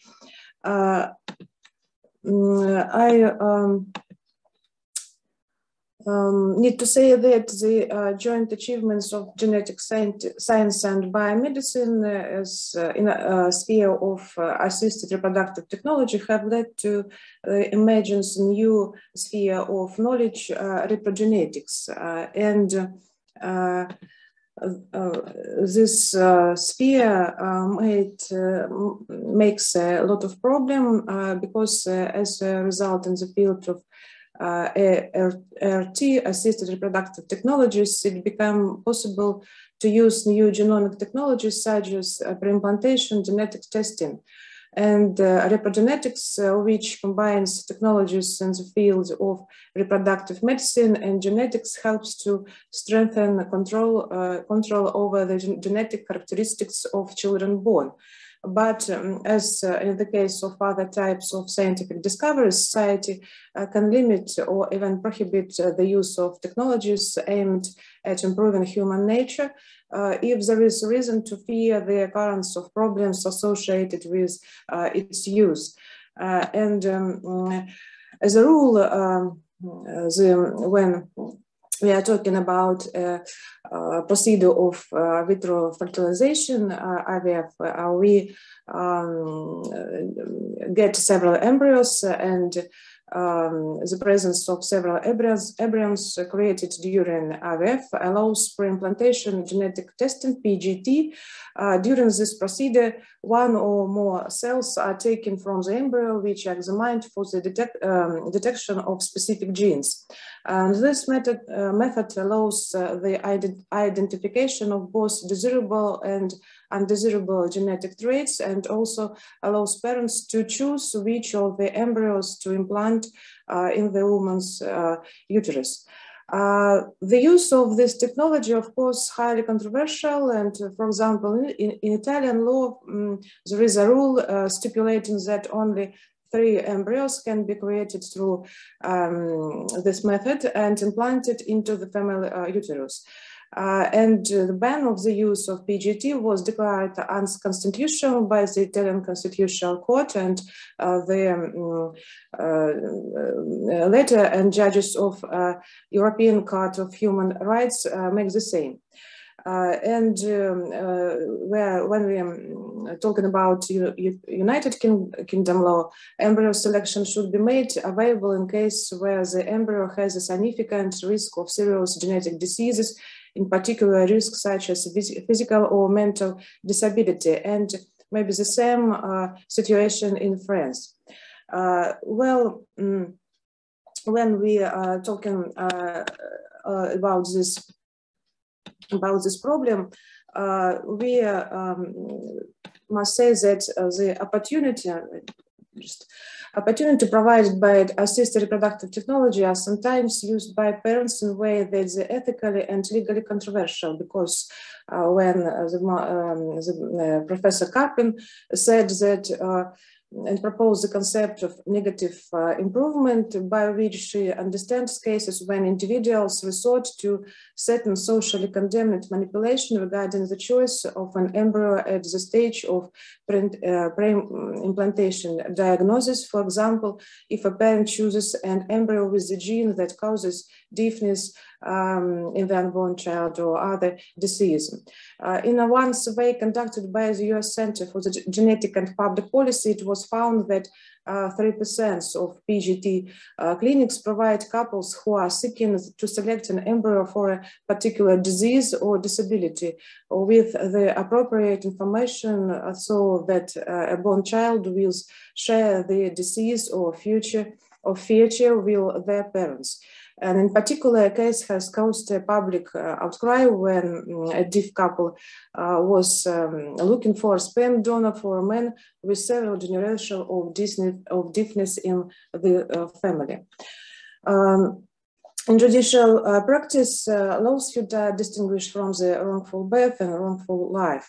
Wrongful birth, when brought by parents, in majority cases mother, to medical organization or doctors, as a rule, they are satisfied. The claim arising from the so-called wrongful birth and is made by the parents of a child suffering from hereditary diseases against medical workers who did not professionally carry out genetic diagnosis or the embryo or fetus, or who misinterpreted results. And such claims are justified by the fact that if the medical professional had not been negligent, the parents could have avoided conceiving a sick child or terminating the pregnancy.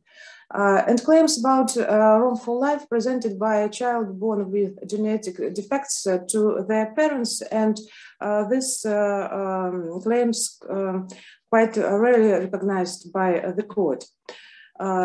In one case, about wrongful life claims, in one case, the court noted that there is a huge difference between the birth of an unwanted but healthy child and a child born with genetic defects. As a result, in the decision, the court recognized and justified the claim for a child with disability against his parents for causing a trauma by making a decision on the birth. Nothing should protect parents from responsibility for the pain and suffering they caused for the offspring.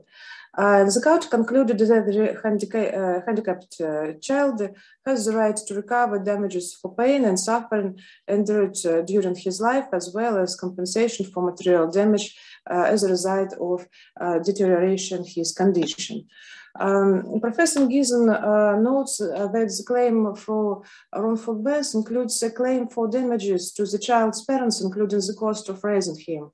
The reason for this requirement is that either the parents did not want children at all for some reason, or did not want the birth of a particular child, for example, due to genetic defects discovered during pregnancy, but become parents through the fault of third party as a rule, a doctor who did not prevent conception, or maybe inability to correctly implant contraceptive, not warning about the risk of getting pregnant, etc., or who allowed an unprofessional termination of pregnancy, or erroneous conduct of interpretation of the necessary genetic tests.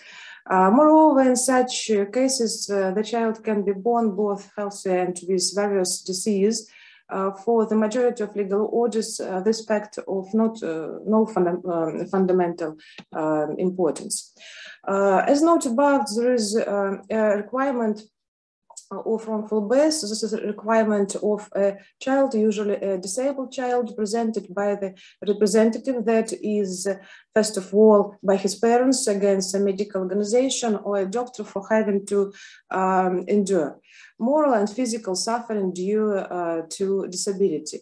In a situation where, due to the presence of genetic defects, the birth of this child should not have occurred, but was due to the negligence of a doctor or other medical professional. For example, when the inability to conduct a prenatal examination of the health of the fetus led to the birth of a disabled child.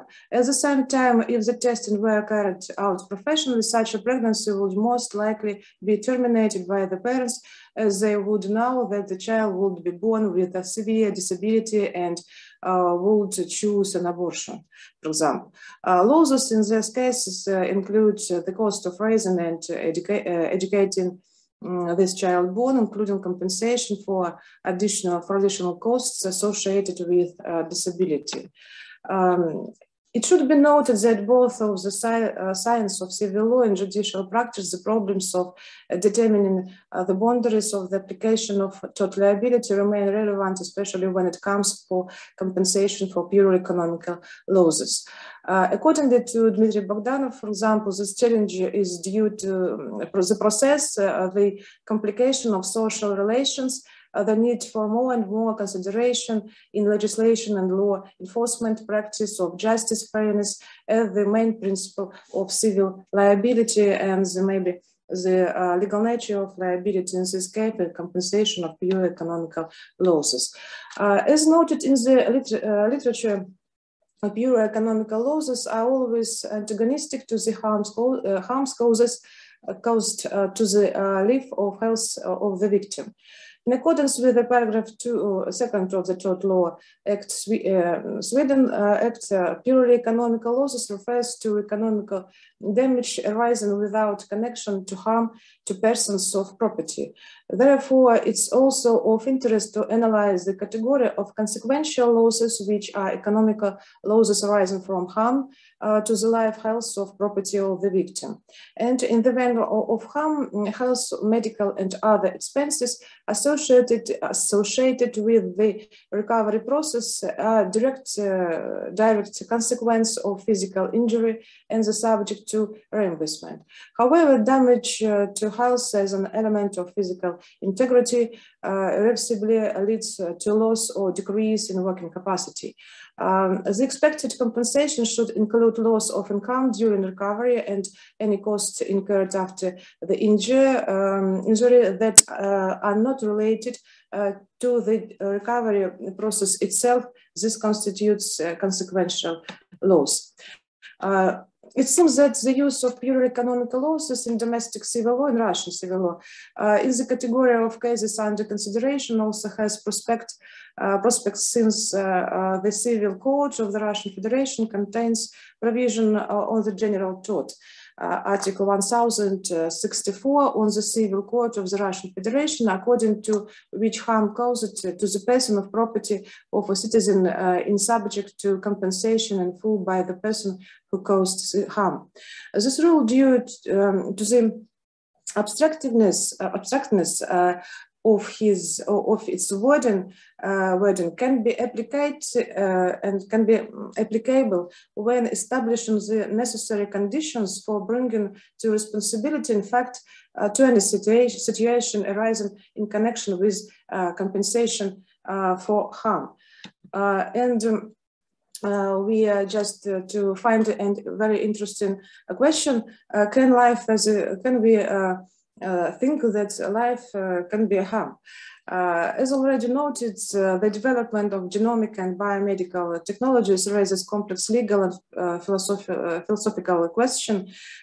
In particular, can a child born sick sue to the mother for having an abortion? Where is the border between norm and defect, and it's possible to evaluate any life as a good, or it can be cause of harm?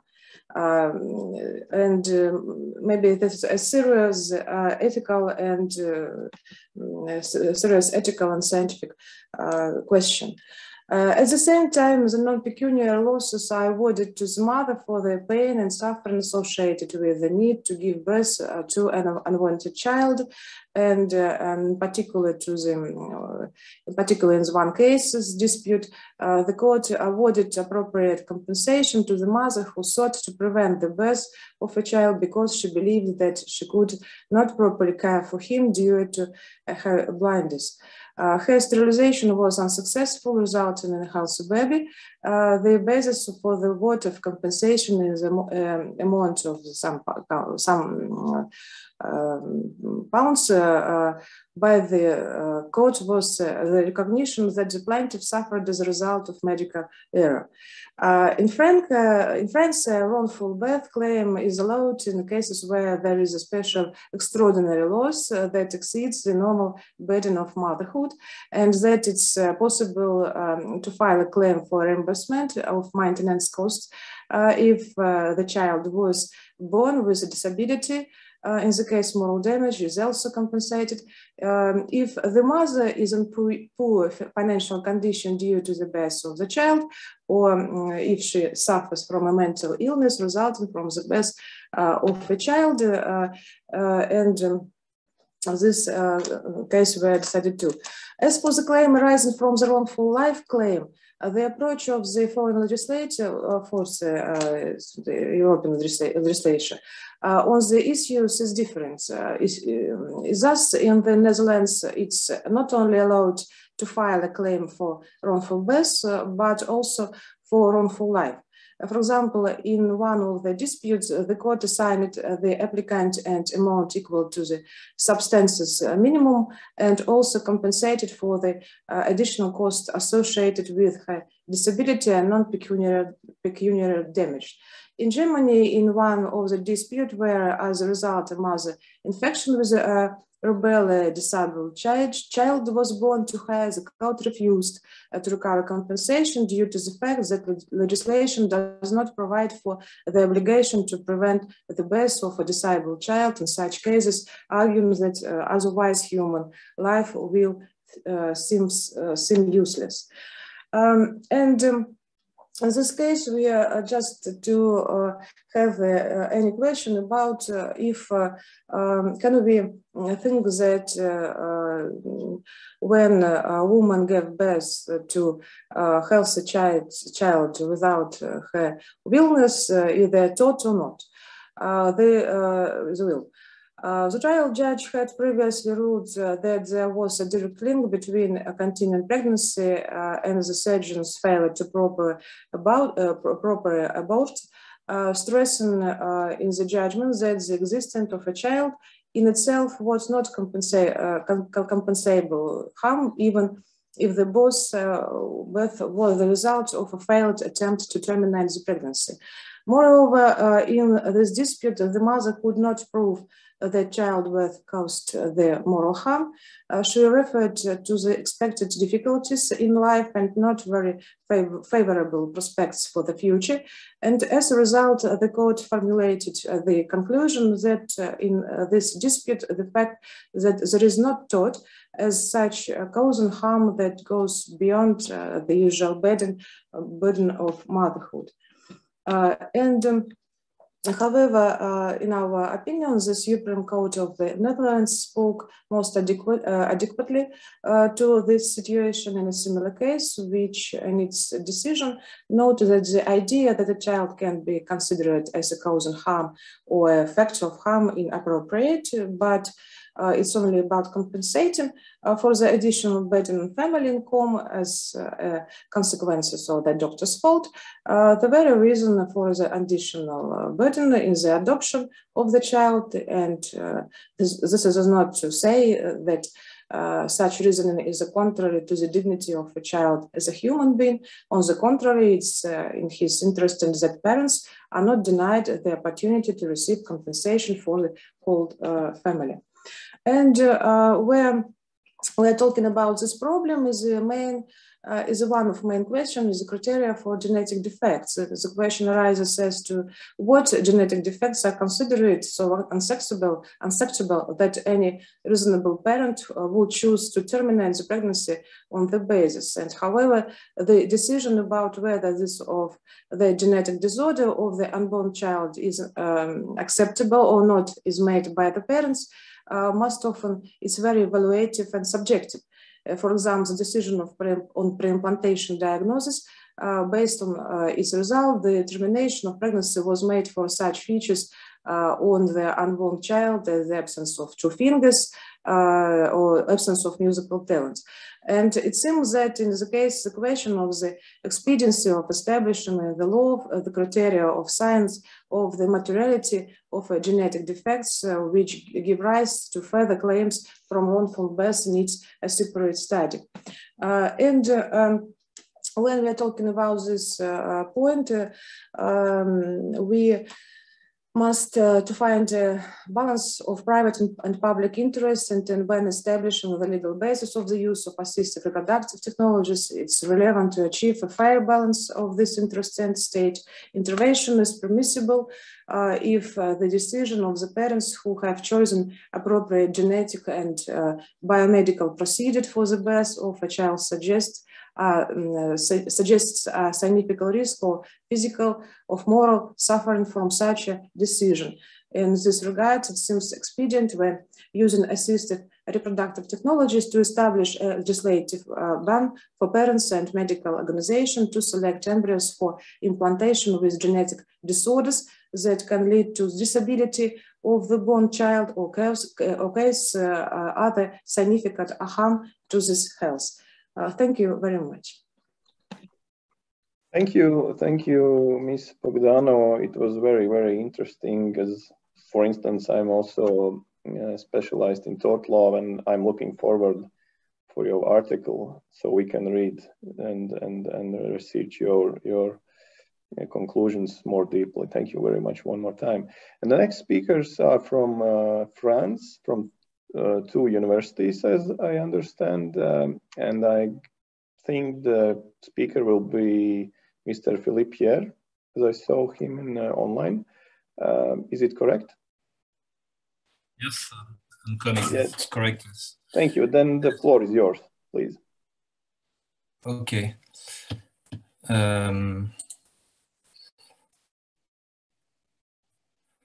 I just want to share the screen.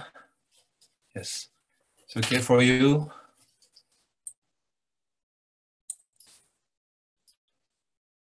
Okay.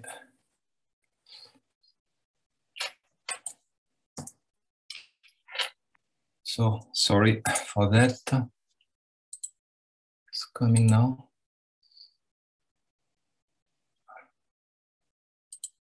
Okay, good. So many thanks for this opportunity and to the Faculty of Law for organizing such a conference, even online conference. And I'm so sorry for the sanitary situation in Latvia, but I will do. I hope that this situation will be better as soon as possible. Normally, we should have been 2 people with my colleague, Mustafa Meki, Professor Mustafa Meki, but it's impossible for him to be there with me, so I apologize for him. And I have a talk, and after then a text, of course, about patient protection under French law, the example of medical information. This is a balance of interest as the biggest issue of this afternoon. Maybe you know that French medical liability law was deeply reformed by a law of the rights of users of the health system, as named Kushner Law of March 2004. So named law because it was inspired by our then Minister of Health, Bernard Kouchner, who is well known for having founded the association Médecins Sans Frontières, Doctors Without Borders.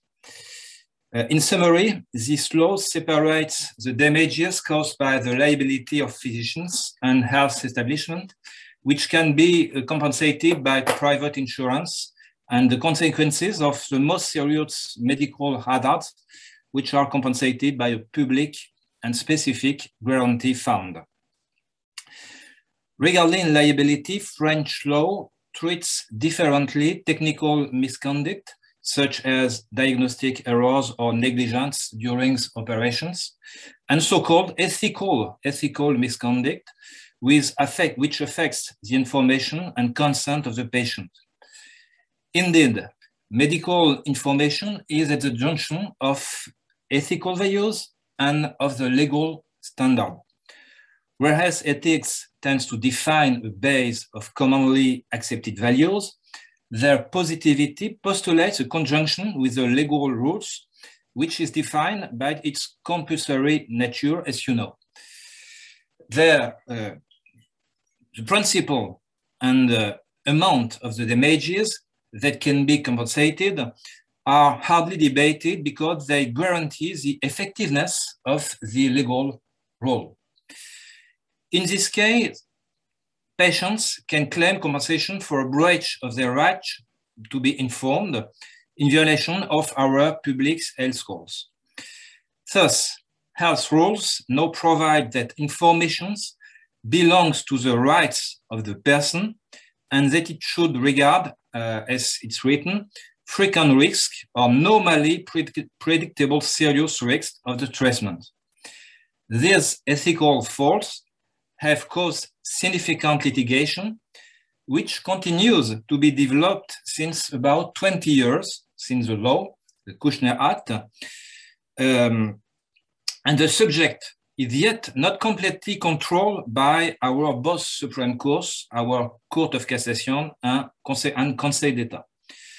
For instance, for example, the issue of patient information and consent has become particularly relevant since the COVID crisis, health crisis, and it also concerns health products as vaccines, which currently raise medical questions about the extent of the risks involved. A good medical information appears as the key of the trust relationships between the doctors and the patients.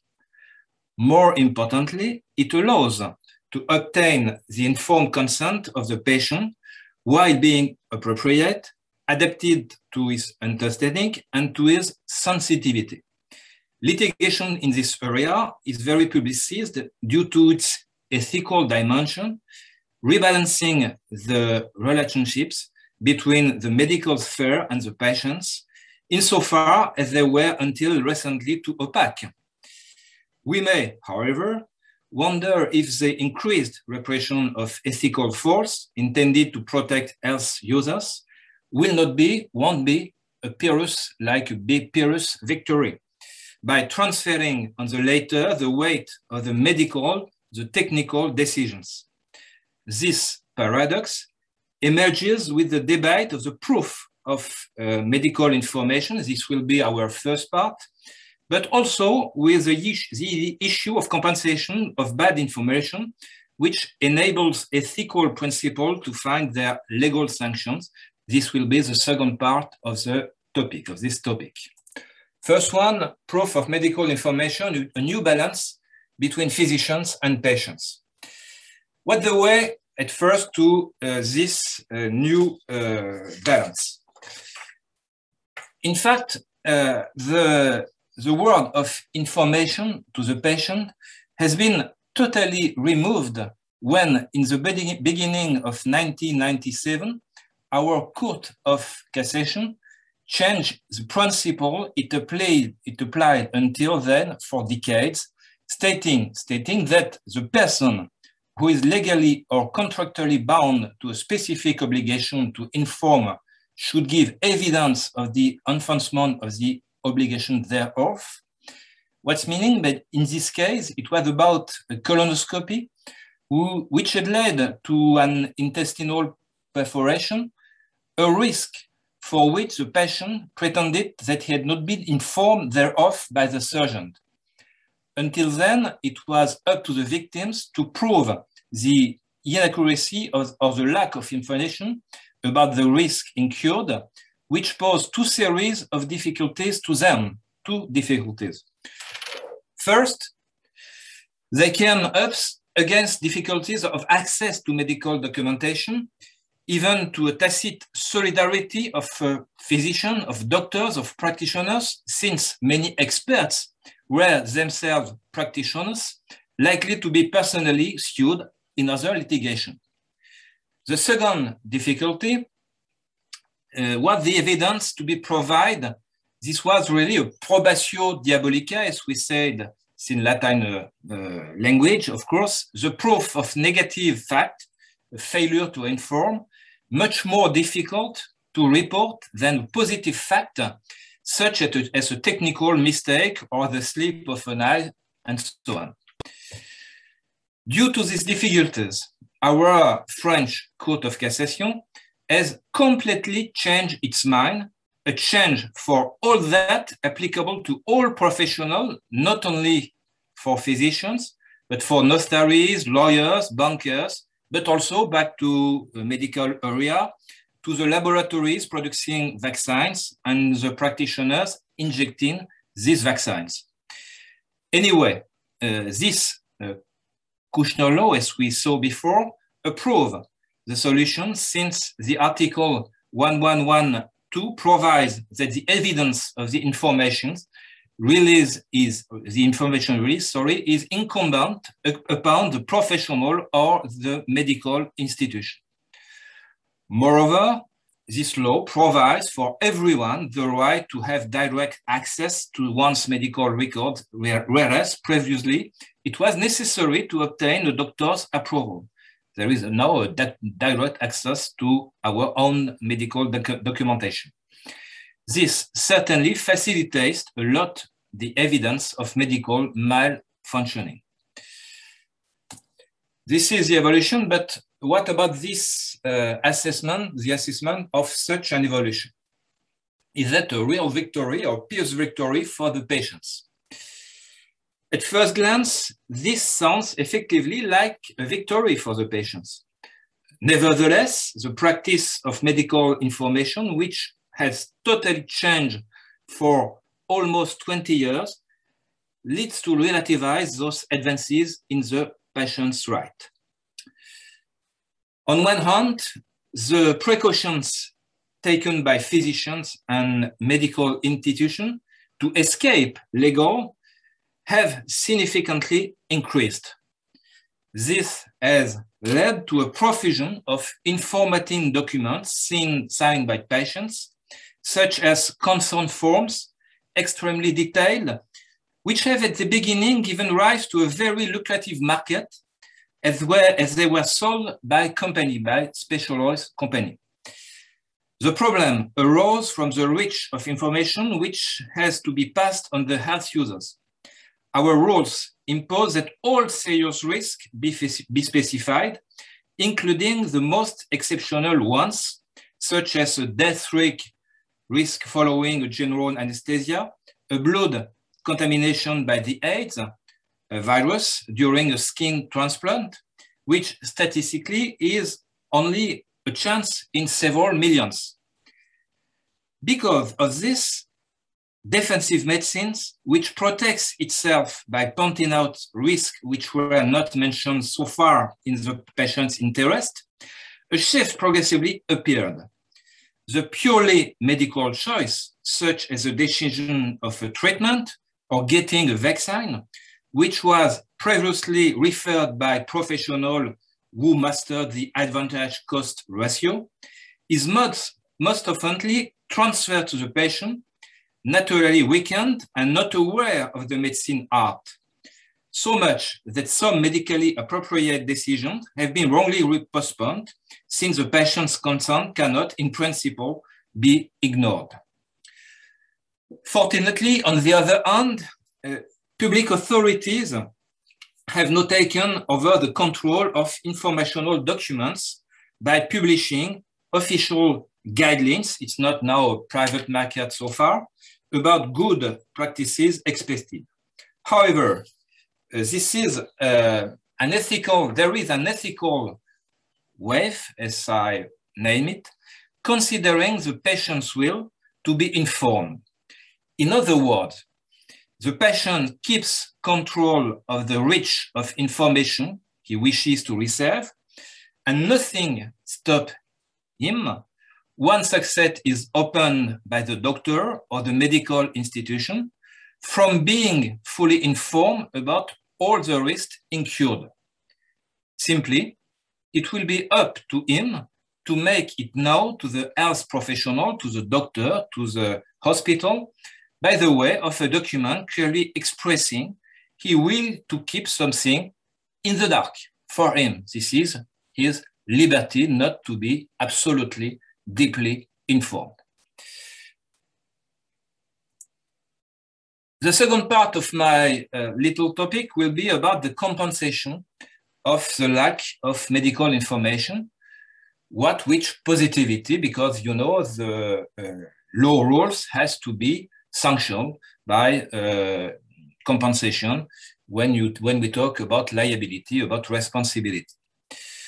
The first point I have to talk about is the ethical dimension, or this is the option, a classical compensation for personal injury.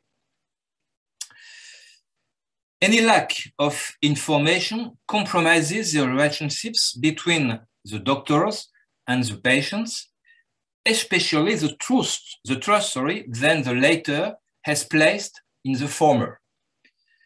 Does this loss of trust, even this feeling of betrayal suffered by the patient, not account for the non-pecuniary damage that can be compensated as such, regardless of the evolution of the patient's physical condition? In this logic, all things considered, it would not matter much than the unreported or bad reported medical risk happen or not.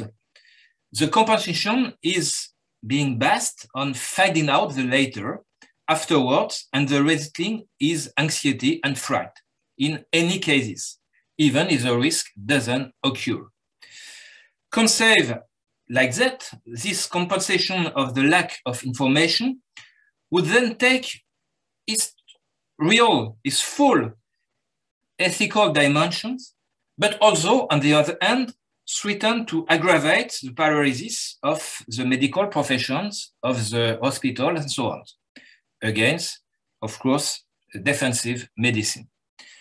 However, another reasoning would link up the compensation of the lack of information to the bodily harm that the patient actually suffered. Following this way, the risk has occurred after the victim was deprived of a choice, the choice of running this risk or of choosing another treatment. Adequately informed, the patient may or may not, we don't know, have declined the treatment and or the operation, which eventually turned out to be damaging. Consequently, the compensation of the bad information will go through the calculation of the chances of avoiding the risk if the patient hadn't been well informed. How far, up to which percentage, the latter would have behaved differently and been medically satisfied. This probability theory leads to compensate only a loss of chance, the paradise of irresolute judges, assessed by applying a percentage to the amount of money that compensate bodily harms. For instance, 10% of the disability compensation, 10% of the pression doloris, and so on. So you have an option, a theoric option. What did the jurisprudence, the French jurisprudence, what was the jurisprudence position, what was the answer? To begin with, it should be noted that the Kushner law, as I presented before, which is very detailed on the purpose and the proof of medical information, stays silent on the term of compensation if not complied with. This question has therefore been left exclusively to the French jurisprudence, to the French case law. Our Court of Cassation had a lot of hesitation, in fact, facing a hard doctrinal controversy, even as difficult as for the Parish case. If I want to link with the previous topic, there was two places with hard doctrinal controversies: compensation of Parish case and compensation, this is my purpose, of lack of information. At first, our highest jurisdiction has stated that the only principle that can be compensating following the non-observance by the doctor of the obligation to inform, obligation in view of obtaining the patient consent, is a loss of chance of avoiding the risk, which eventually occurred. This was the end of the non-pecuniary damages, moral damages, replaced by a corporization, a kind of corporization of the compensation of lack of information. This was the first step. But after that, there was another second step, more subtle, with two possibilities to be compensated for the lack of information. In fact, French jurisprudence has qualified its approach, distinguishing two main hypotheses. Either, as we've seen just before, the patient was deprived of a real choice between two treatments or a therapeutic abstention, and the compensation for the loss of chance remains relevant as previously exposed. Either, and this is the novelty since a few years, I would say 5-6 years, the patient, had he been correctly informed, would still have chosen to run the risk that was not pointed out to him. In retrospect, he would certainly have preferred to expose himself to a risk, for instance, of nosocomial infection, in order to put an end to an unbearable pain caused, for instance, by herniated disc. So in this case, our Court of Cassation now states that the failure of a health professional to comply with his duty to inform causes the person to whom the information was owed when the risk occurs to suffer moral prejudice resulting from a failure to prepare for the consequences of such a risk, which, once it is invoked, must be anyway compensated. It should be noted that in this case, in this situation, the damage is purely moral, not pecuniary damage. It results from the psychological shock suffered by the patient. And in fact, it's not a percentage of the bodily injury like the lack of chance as previously exposed. On the other hand, the case law requires that the bodily risk has actually occurred. In other words, even if the Court of Cassation formally targets the right to the patient dignity in its decision, the current solution doesn't go as far as proposing compensation for ethical fault, including when the silence had no consequences because the reported risk didn't appear. In conclusion, our case law is certainly subtle and complex in relation to the sometimes low financial stakes, as compensation for moral prejudice is often limited to a few hundred, even of a few thousand euros, only that. However, it increases the protection of the patient, as he will win the case on a symbolic level, and even on an economic level, as the loser will have to pay him the cost of the trial, which are often very high in medical matters, thinking of medical expertise, very expensive, much more than the compensation itself for the moral shock. That's my conclusion. Thank you for your attention. And kenavo, as we say in Brittany. Thank you. Thank you, Professor Pierre, for the insightful presentation of patient protection in French law. And of course, we are looking for the article of this specific topic. And as we have time deficit, we have to move on with the next speaker, who is from Estonia, Gabriel Tavits, with the topic protection of the weaker party, to whom is labor law still applicable. Please, the floor is yours. Yes, thank you very much. As you mentioned quite correctly, we are running out of time, but I tried to keep this time limit that was dedicated to me. But before I can share my slides in order to help also other participants to follow the topic. Now I guess it will be possible to do it. So here we are. First of all, thank you very much for the opportunity to be present by this conference, and of course, congratulations to our colleagues from Latvia University for organizing this kind of event during these 2 days, 2 quite heavy days, especially on online. And as we know already very well, that the situation in Latvia due to the COVID-19 is a little bit more complicated than it is in Estonia at the moment. But anyway, let's come to the topic that I would like to discuss with you, and also in my contributions to the compendium in the near future. What we're talking about today is that we will look at the labor law, and we will discuss generally the question to whom the labor law is still applicable.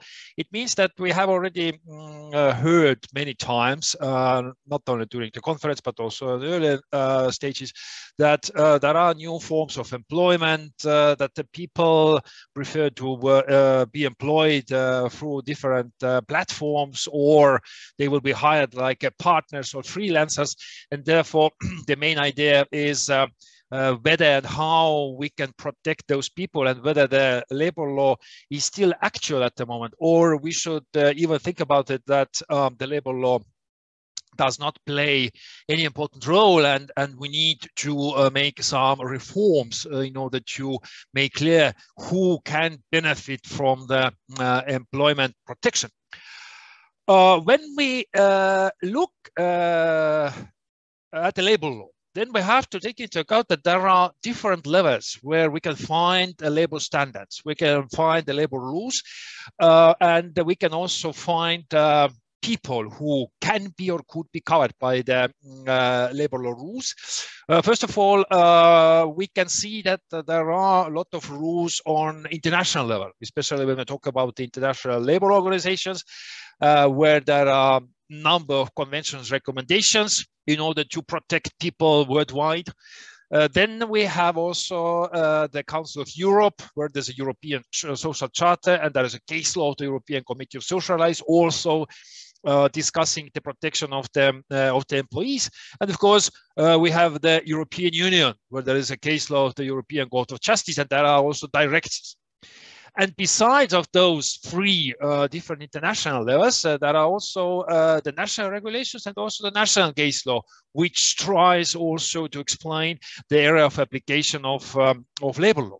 But when we come back to the international level, and then after that, very shortly to the national level, then on the international level, all those labor standards that have been adopted, well, let's say by the European Union or by the Council of Europe or by the international labor organizations, they still have an impact to the national legislation, first of all. And secondly, they have still also the mechanism of interpretation, which means there are body which is dealing with the application of the international conventions and recommendations by the ILO. There is a Committee of Social Rights which now monitors how, for example, the member states have applied the European Social Charter, and there is also European Court of Justice, which also gives interpretations to the directives and regulations. And also the aim of those international standards is also quite obvious. We need to create a specific protective mechanism for those people who are working or who do at least some works. But when we look, for example, at the ILO conventions, or when we look even at the European Union directives, the main question is still quite open. We do not know exactly to whom those standards are still applicable. Because when we look at the ILO instruments, there is no notion of the employment relationship or let's say employee. Or when we look, for example, at the European Court of Justice case law, then of course there are a lot of cases and there's explanation, but still it's quite complicated to understand to whom those rules are applicable. So if you look at the ILO level, then basically saying the ILO does not give any definition. The ILO says very simply, the conventions are applicable to the workers or to the employers. And that's it. Only in 2006, there was a recommendation where ILO clarified a little bit the understanding of the employment relationship. And also, to a certain extent, it clarified to whom the international labor standards are still applicable. So in this recommendation, basically saying there was a very general clause which says that this is meant for the workers who perform work. And also in section 13, still the ILO has now given a list of characteristics where, again, the national authority should take example in order to make a notion of the employment relations. But when we look, for example, at the little bit older conventions, there is a convention about the freedom of association, protection of the right to organizations, then we can see also very general understanding to workers and employers without distinction whatsoever. So who is the employee, especially or the worker, it is still unclear. Now, at the European Union level, we have two understandings. First of all, we have the Treaty of Function of the European Union, and there the European Court of Justice has elaborated its own notion of the worker, and there is also a lot of case law on that point. And then we have the second level of understanding. This is connected to the directives and the regulations adopted by the European Union. And here what we can see is that the European Union, especially by the directives, says that basically says the employment relationship, all employees should be understood in the framework of the national legislation and national case law. But we can see also that there is now the newest approach, which already says that this is not only the question for the national jurisdiction to find out who is the employee or who's not, but we have to take into account also the case of the European Court of Justice. So therefore, the European Union at least gives now the picture that the national court is not maybe in the positions to say, for example, whether to this platform workers employment legislation is applicable or not.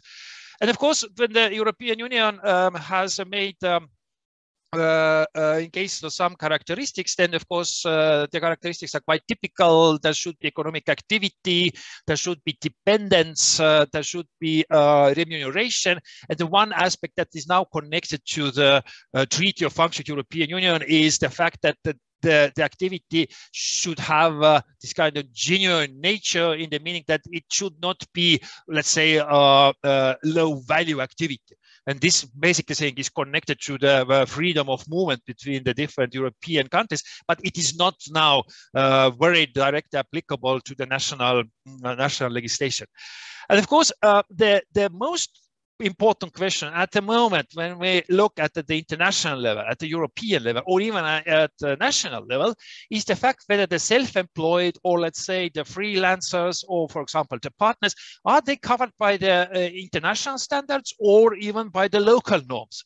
And in one case, for example, the European Committee of Social Rights already made clear that when we talk about the collective labor rights, then basically saying self-employed should be covered by those collective labor rights. So this is the one step. When we now look at the individual labor rights, and when we look what's happening on the international level, then of course this question is still open. So there is no very good answer to that. But on the national jurisdiction, we can see that there is still movement where the self-employed or partners or the platform employees should be covered by the labor legislation.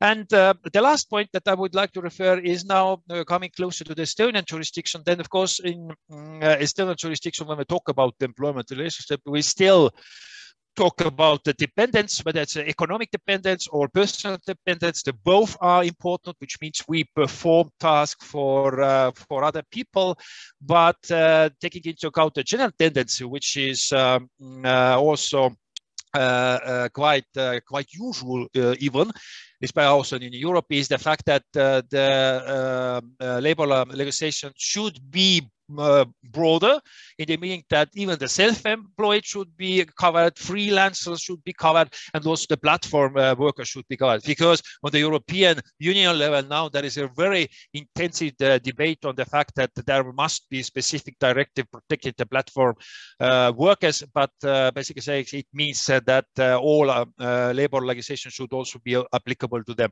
So, which means basically saying that there will be less room for the civil law contracts, and most probably we should now think about that everyone who is doing some work should be protected by the labor law. So thank you very much from my side. And of course, there will be further elaboration in compendium. So thank you very much. Thank you, Professor Tavits. You were very, very quick, and I appreciate it.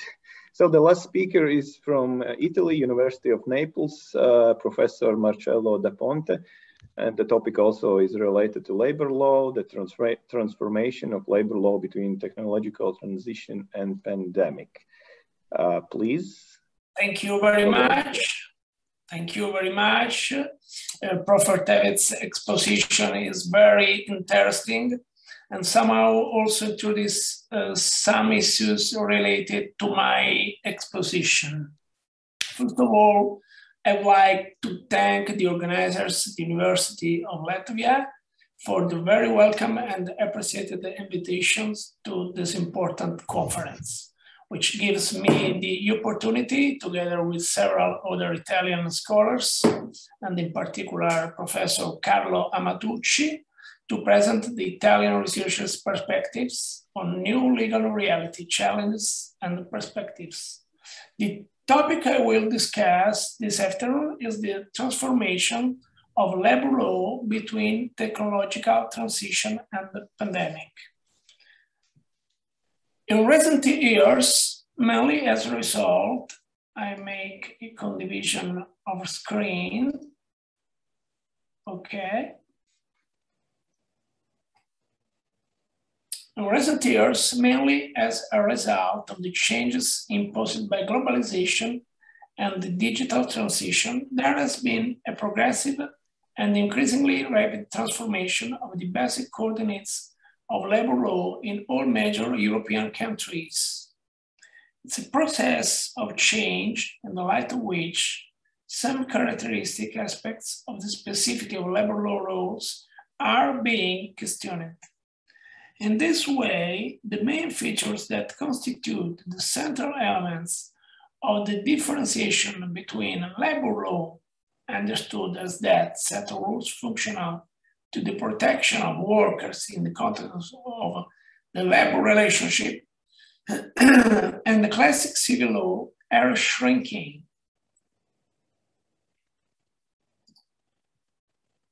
The impression one gets is that of an inclination to abandon a finalistic construction consistent with the objective of a social protection for which labor law was constructed, and to replace it with a mechanism of change-oriented solutions with very different directions, timescales of integration and models, in any case, all universally functional more to the protection of economic interests, that of the freedom and dignity of the worker. These changes, which have affected the legal systems of the main Western European countries over the last decade, show a long series of transformation in the legislation of the main European countries such as Italy, France, and Spain, and primarily concerned the regulation of access to work, atypical contracts, and dismissals. However, it's now possible to affirm that the extraordinary transformation imposed on the labor law system by the unpredictable emergency caused by the explosion of the global COVID-19 pandemic in the early 2020 will have new effects on most labor law institutions. The end result is that current labor law is a continuous construction subject to the constant adjustments and transformation. And yet the most important challenge to be met is to give labor law in Europe the task of having a homogeneous vision. In my opinion, this homogeneous vision should be linked to the attribution to labor law of the task of regulating certain universal institutes through a system of universal protection that cannot be renounced in terms of, for example, remuneration, health and safety, dignity of work, and therefore of placing the protection of human dignity at the center of the legal construction rather than economic interests, only economic interests. So in the current system, the ILO conventions, including those on the improvement of rights and the levels of social protection and efficiency, provide absolutely minimum working conditions with respect to the complexity of economic systems. In the World Trade Organization agreements, there are very few social cases that guarantee decent work conditions. The European tries to limit the consequence of the conversions of industrial process available to the product by attempting to introduce flexicurity measures that increase the level of protection, but the existence of deep difference in the regulation of employment and collection harmonization process requires new protective measures to supplement the level of market development and corresponding growth of social needs.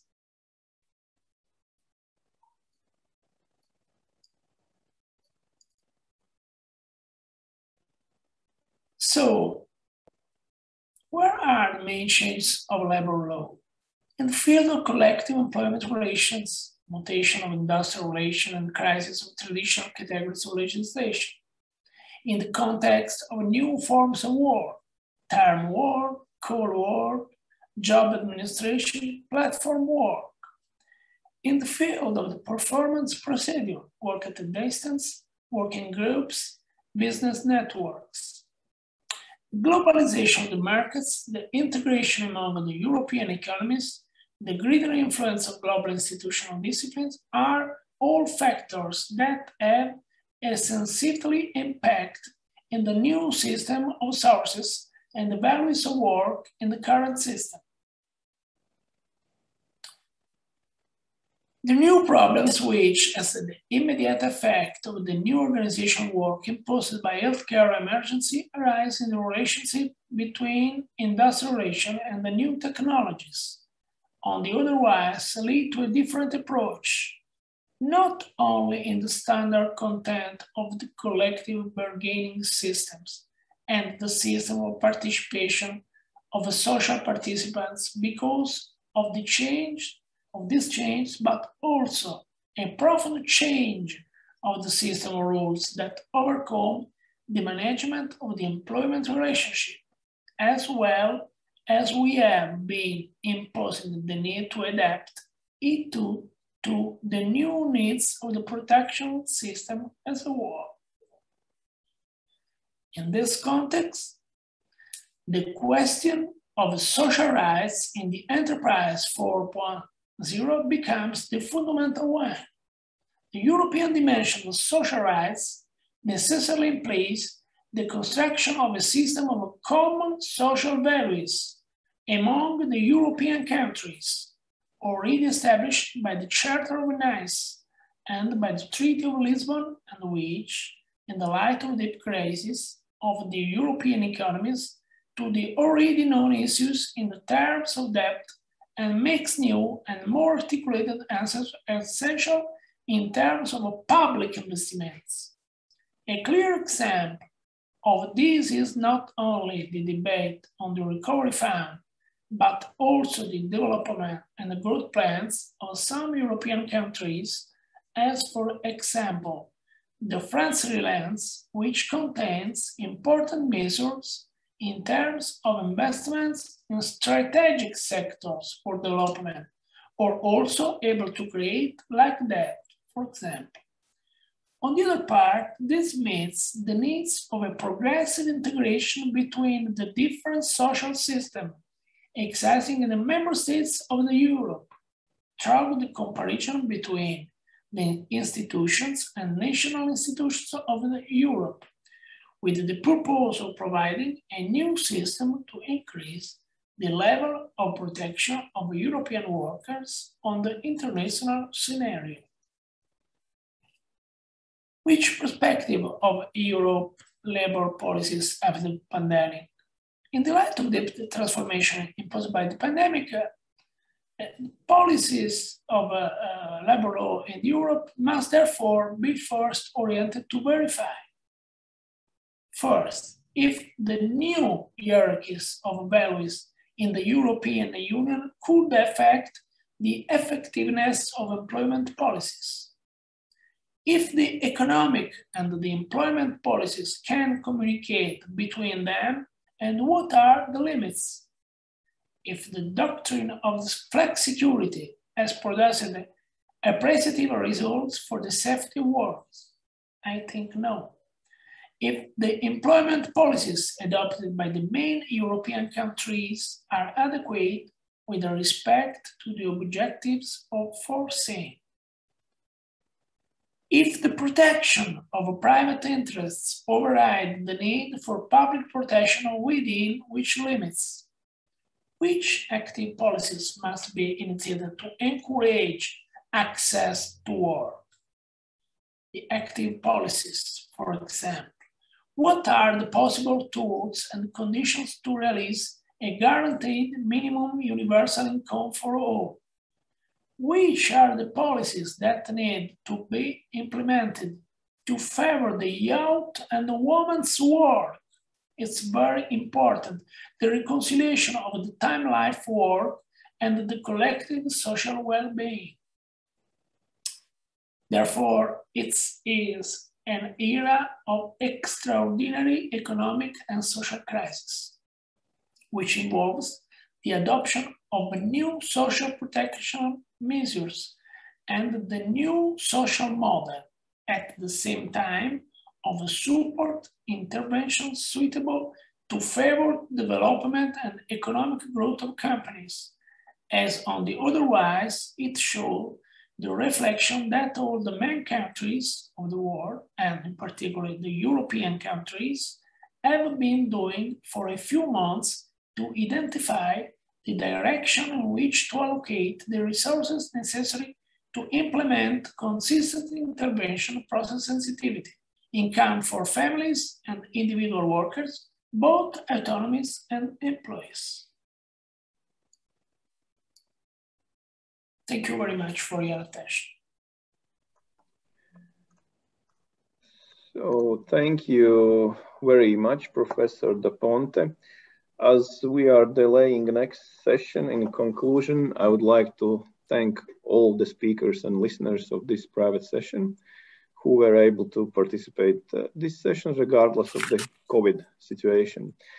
However, the session on private law does not end here, as we will have a session after a short break regarding several topics of consumer law. The moderator of next session will be a great colleague of mine, Mr. Vadim Mandros.